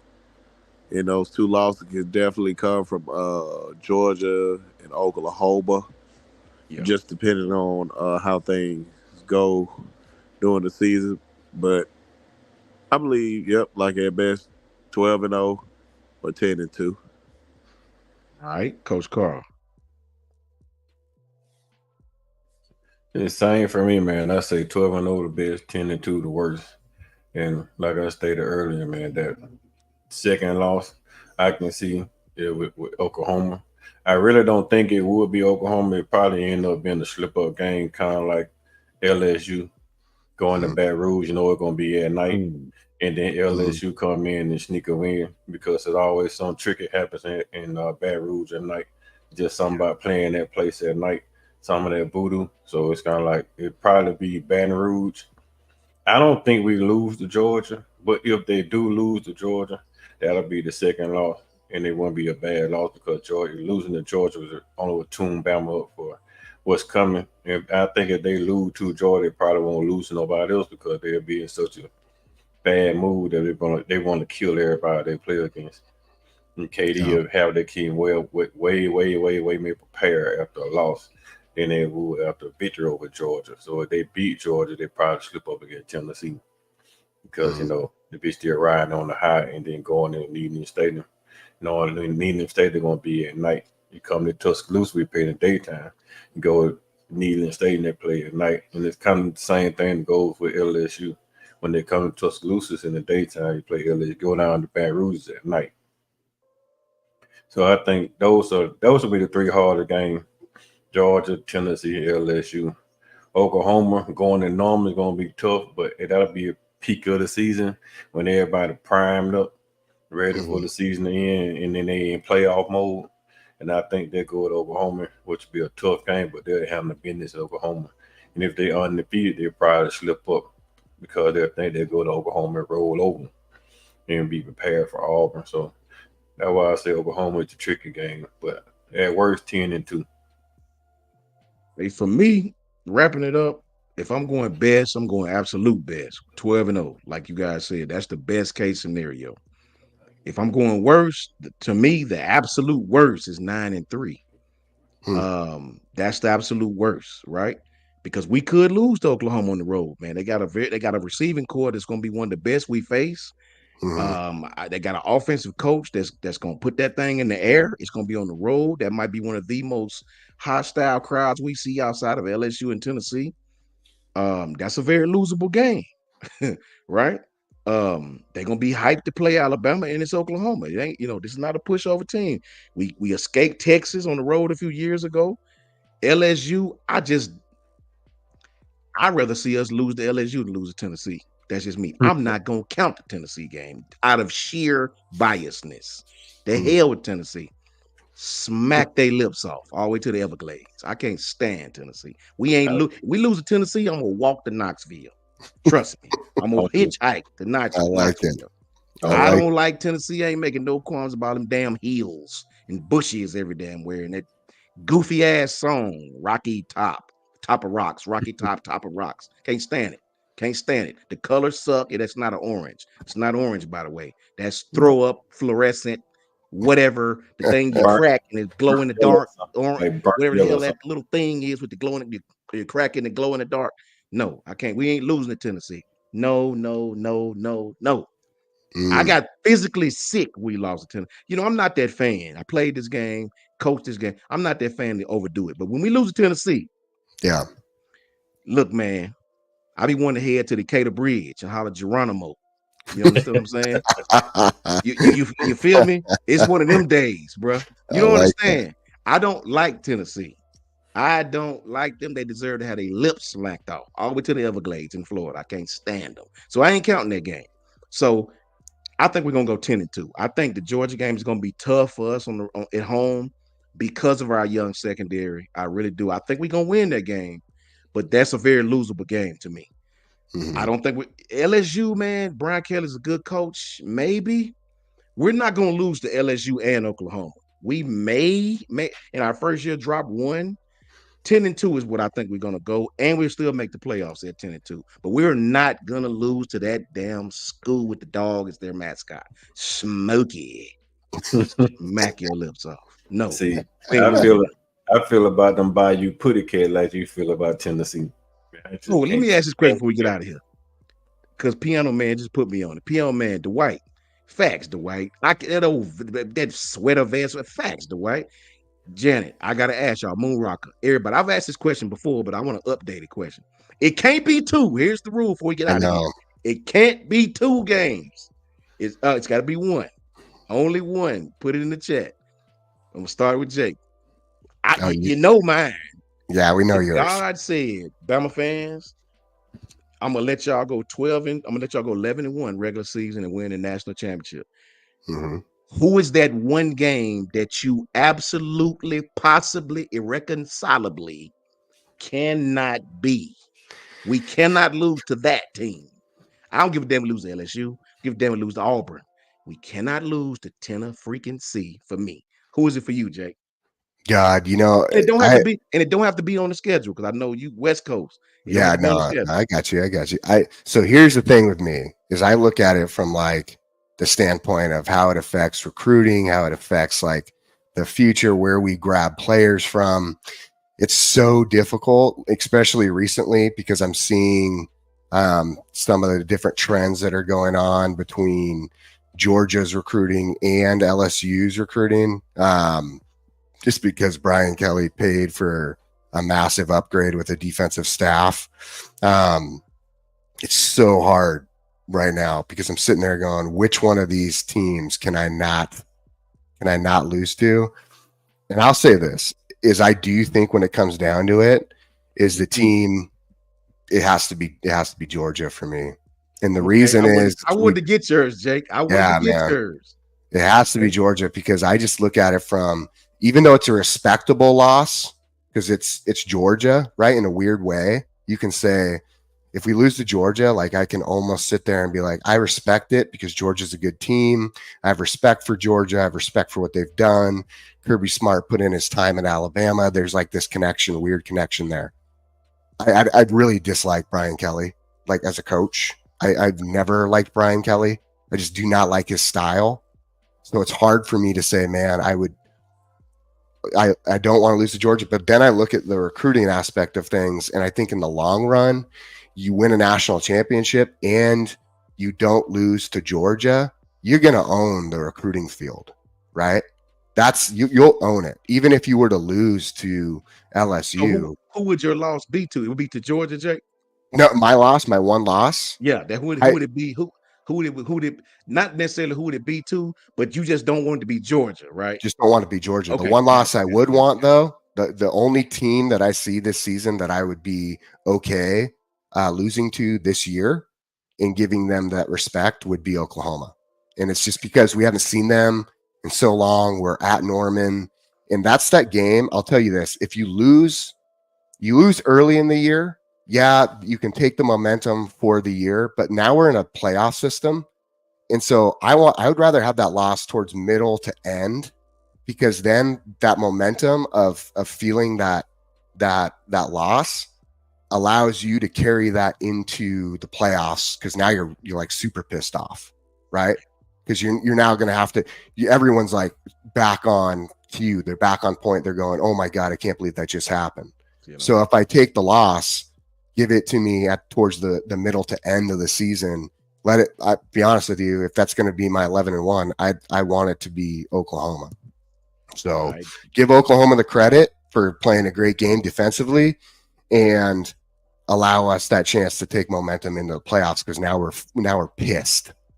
Like we're pissed, right? So Georgia. All right, Brinsky, what about you?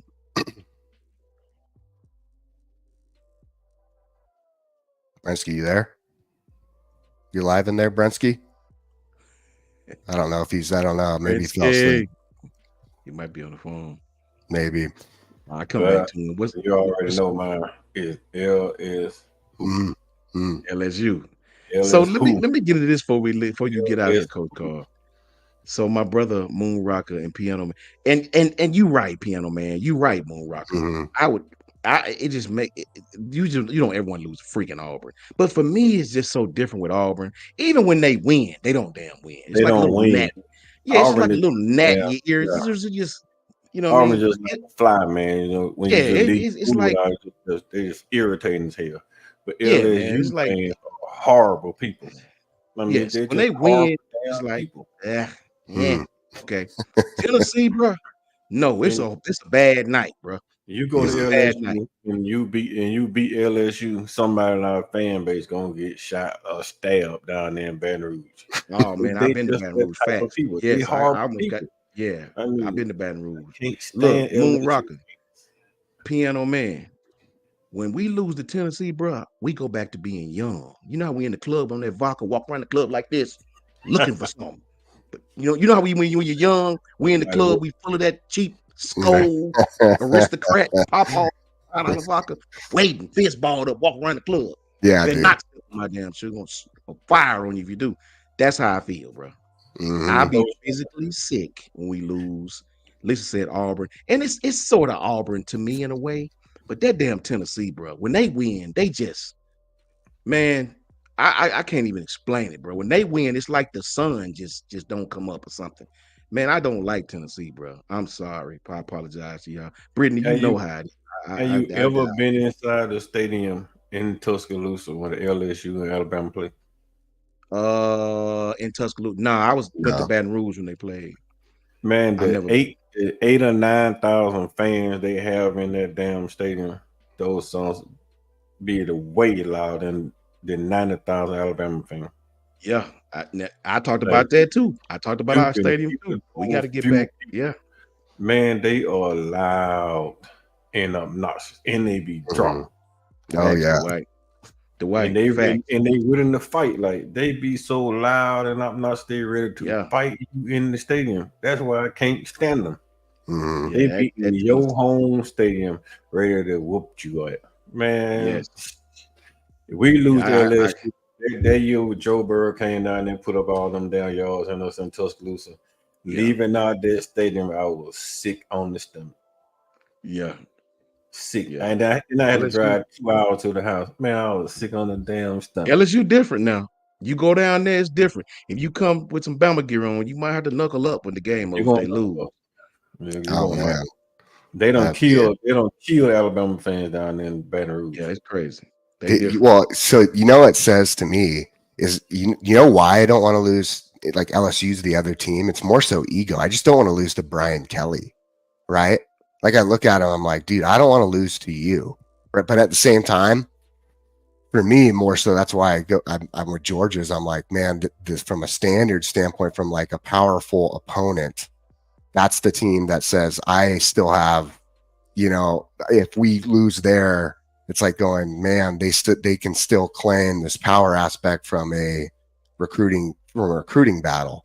LSU's in this weird, they don't know what they are right now, right? Like they're still figuring their shit out under Brian Kelly. They haven't figured that. It's going to be really interesting without Jane Daniels and their wide receivers this year, like what their offense looks like. I'll tell you that. That's going to be really, really interesting. I want to know what their identity is going to be this season, right? So it's weird with LSU, but I feel you on that, Coach Carl. Like I'm like the same.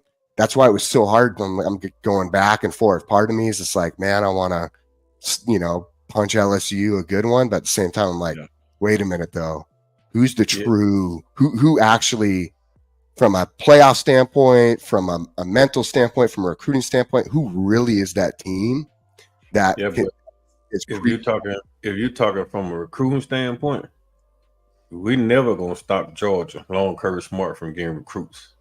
But if LSU beat us, you can damn well bet all those Louisiana kids, those I've Texas seen kids that too, on yeah. the fringe, they gonna be like, shit, LSU beating up on Bama. I might want to go to LSU. Yeah, I mean, trust me, I thought about that too. So you don't want to lose LSU, because at that point you lose all that hard nosed, tough, physical Mississippi, Louisiana, and that fringe Texas right there. them friends Texas kid that from that Dallas standpoint back across. You can lose all those kids in recruiting Arkansas right there on top of that Texarkana right there. You can lose all those kids in recruiting the LSU. But like when we was losing the LSU, man, we lost Jamarcus Russell, even though it became an NFL bust, but we lost Jamarcus Russell to LSU. He turned Nick Saban down and went to LSU. For me, with LSU, that's true. I can't argue that. That's true. But for me, LSU is that school that even when they beat Alabama, they're gonna muck it up the very next week. So it's like they'll have the highest of damn highs and then mess it up. Tennessee for me is different. Like I get it, Auburn. I get it that the guys are right. You never want to lose to freaking Auburn, but Tennessee it's personal with me in Tennessee. Like these people they still talk about like if they beat Alabama, bro. Go to social media. Their social media following is even worse than LSU's, man. These people, man, it's personal with me in LSU. You guys are right. I'm wrong. It's just a personal vendetta. That's all it is. Eric D, you are 1,000% correct, bro. You know what I mean? But listen, guys, we've been on an hour and 50.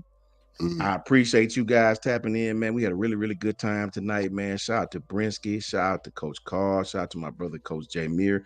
Also, shout out to Ty Hayes and Around the Table Sports. Shout out to Ty. Shout out to Jason, who just left for his own show. Go tap in with Jason at Hall of Fame Sports. Shout out to Coach Jance, 716, Coach J. Shout out to Coach Smook in the AAA family on the Coach Smook Network. Shout out to my man Brinsky on Sharpshooters, my man Coach Carl on what is the block? What say y'all's channels again, Coach Carl? Go ahead, starting with you. The Block Sports Talk with Coach Carr on YouTube. Boom. And then my Twitter is Coach KD Taylor. You should see. You can check me out. I actually have some more posts that I'm gonna post on my page, but I was waiting to get some feedback from my two coaches on the panel with me on should I or should I not post it. So yeah, man, y'all check me out. I'll be around. Anytime Coach Sean or Coach Jake invite me to this show, Coach Ty, I'll be around and try to do my best right now. We getting geared up for the season, so haven't been having a whole lot of time to do anything. That's why I haven't been posting, because it's crunch time. We got 30 days before kickoff for our first game of the season, and we're a 5A power school, so we had to pay against all these big wigs, man. So we got to get our kids tuned up for this ride. So y'all will see me every now and then. I try to get some content up. If Coach Sean or Coach Jake send me a link, then I jump on after practice. We're doing 2 days right now, so I appreciate Coach Sean for inviting me. I'm ready, brother. You already know, man. Coach Jay. Yo, yeah, man. Love it. Love being on with these guys. Coach Carl, I'm gonna get back with you. I got that guys stuff. I'll look at his tape. Yeah, me too. Me too, Coach. Yep. Me too. It's been a minute. I've been going through a technology disaster. So, but hey, it's all good. We're gonna get everything figured out. And I've also been sick as hell. For everyone else who's gotten sick, I don't know what the hell I got, but dude, the last like 5 days knocked me out cold. Like, it's been brutal. So those who are getting sick, take your vitamins, wash your hands, brush your teeth, do the right thing, just like Mama would say, right? And stay clean, people. Stay clean. All right. I'll tell you though, come check out my channel. We'll get into it as the season rolls. Definitely playing with doing some things. Me and Coach Sean been talking about regular schedule. We'll look at the season also as far as after like post-game stuff. There's some cool, fun news we'll be streaming, I think, potentially to some really, really big audiences. So we want everybody to tune in, come follow us sooner than later so we can build those numbers before the season. I think I'm at like potentially at 350. So to hit 500, I need 150 more. So I know I got to put some content out there and just continue to build, but kind of change the name up so it's easier for you guys to see. Set the Tone College Football. That's all you got to look for. Set the Tone College Football. Check it out. Come subscribe. Give me love. Give me feedback. Let me know. Again, at Twitter, if you guys have the Twitter, you can follow me at Coach_J Mayer right? And that's all capital letters. So it's great to see everybody tonight. There's a lot of people who jumped in the chat. For those who are new, who have not seen me before, it's a pleasure to meet you guys and interact. For those who I know and have been continuous, very much appreciate the support. Very, very much. And it's always a pleasure to get on here. Very, very much enjoy all the guys that I get to work with and jump onto different channels and collaborate with. Always open for that. So really excited for this upcoming season and everything that will happen. There's a lot of big stuff. So gonna keep bringing it to you guys and appreciate you guys. Hope everyone's doing really good. Roll Tide for sure. Facts, all facts. Brinsky, you there? You there, Brinsky? Yes, sir. Yes, Where sir. can they find you, bro? Oh, well, y'all can find me at the Sharpshooters Podcast on YouTube. Y'all can find me on Twitter at B_sharp on Twitter. Haven't been really putting out much lately because, like Coach Jake was saying, I caught that bug. Yeah. And it been making me feel kind of lazy. But don't worry about to crank it back up. Real good. A lot of these camps. Shout out to my cousin. I went out to his camp today, Frank Walker camp. Used to play at Tuskegee University. Nice. And also congratulations to him on making into the SIAC Hall of Fame. What's Just up? want to give a special shout out to him. Shout out to all the guys that be showing me love on the channel. Make sure everybody subscribe to everybody's channel. Please. Don't just like it. Subscribe, support. We definitely appreciate the support. Thank you all for always being there. Good people. You brothers always been good to me. And I pray I always be good to you guys. You guys always show love. Definitely supportive. And we got, this is only the beginning. We got many more great things to do. Facts. Brinsky. We had hollered at you, Brinsky, to get that last question in, but I think you might have been busy or something, man. We were just trying to get your take. What was the last one? It probably went out again. That's why I said I'm doing it from my phone. We wanted to know that one team that you could never lose to on the schedule. That one team. Mine was Tennessee. Auburn. Jake's was Georgia. Yeah, I think Brinsky. Yeah, Brinsky feel about Auburn the way I feel about Tennessee. I hate them so much. I've been through the dark days, man. Especially with when we lost 6 in a row. Oh man, I promise you, I hate it so bad. I can't stand Auburn. I hate Toomer's Corner. I hate that cheap lemonade. I hate everything about Auburn. Facts. I understand. Trust and believe. I'm like that with that other school. So you can find me, man. Yeah, you already know. Hold on, Coach. We didn't have no coaching staff back then, Brinsky. At all. Like we had a bunch of those Brian Harsin at Alabama then. Don't get me started. Husky. Don't get me started, man. It's just That's dark days. That's how Tuberville beat us, man. He capitalized and he got all the recruits because we didn't have no coaches. Sorry about that, Coach. But it's all good, bro. That's why when they said when Coach Saban retired, we gonna feel sad. I'm like, man, I seen darker days. Trust me, this ain't nothing. Facts. Mike Shooter it was dark back then too. Mike Shooter was horrible. It was days, man. Like, it was terrible back then. One for the thumb. We're going for 6. That was horrible. It had T-shirts say that shit. The number 3 team in the nation got the break speed off us. Yeah, it's awful, man. Thank God those days are gone. You can find me, man, at JMHO Sports Talk. That's on Twitter and YouTube. Just my humble opinion. That's all this is, man. I want to say thank you to all my coaches on panel. Thank you guys for tapping in. All my guys, man. Thank you to everybody in the chat, man. All the B2A family, all the AAA family, everybody who tapping in with us, man, from Hall of Fame Sports, you know, from all the channels around, man, all the Oklahoma fans, all the Texas fans, all the fans from Alabama, as we all know each other. Much love to you all, man. You guys are always great. What's up, Goof? How you doing, man? See you in here, man. What's up, Goof? Much love to all of you, man. Thank you. We'll be doing this on Tuesdays and Fridays at 6. We'll be tapping in on a regular basis. Just like Jake said, we got some news coming, hopefully, that we're going to share and doing some. Oh, did I tell you I talked to her, Jake? I got to tell you offline. I talked with her, man. Yeah, you have to let me know. We got some news coming, man. And we appreciate all of you for tapping in with us, man. Kimberly, everybody, Janet, everybody, man. Moon Rocker, Piano, man. All my brothers and sisters and Goof and everybody, Rob, Patriot Life, everybody, Eric D, just everybody, JLB and Eric B, Jimmy Lee Baker, JLB, everybody, man. You guys are freaking awesome as you always have been to me. I appreciate you.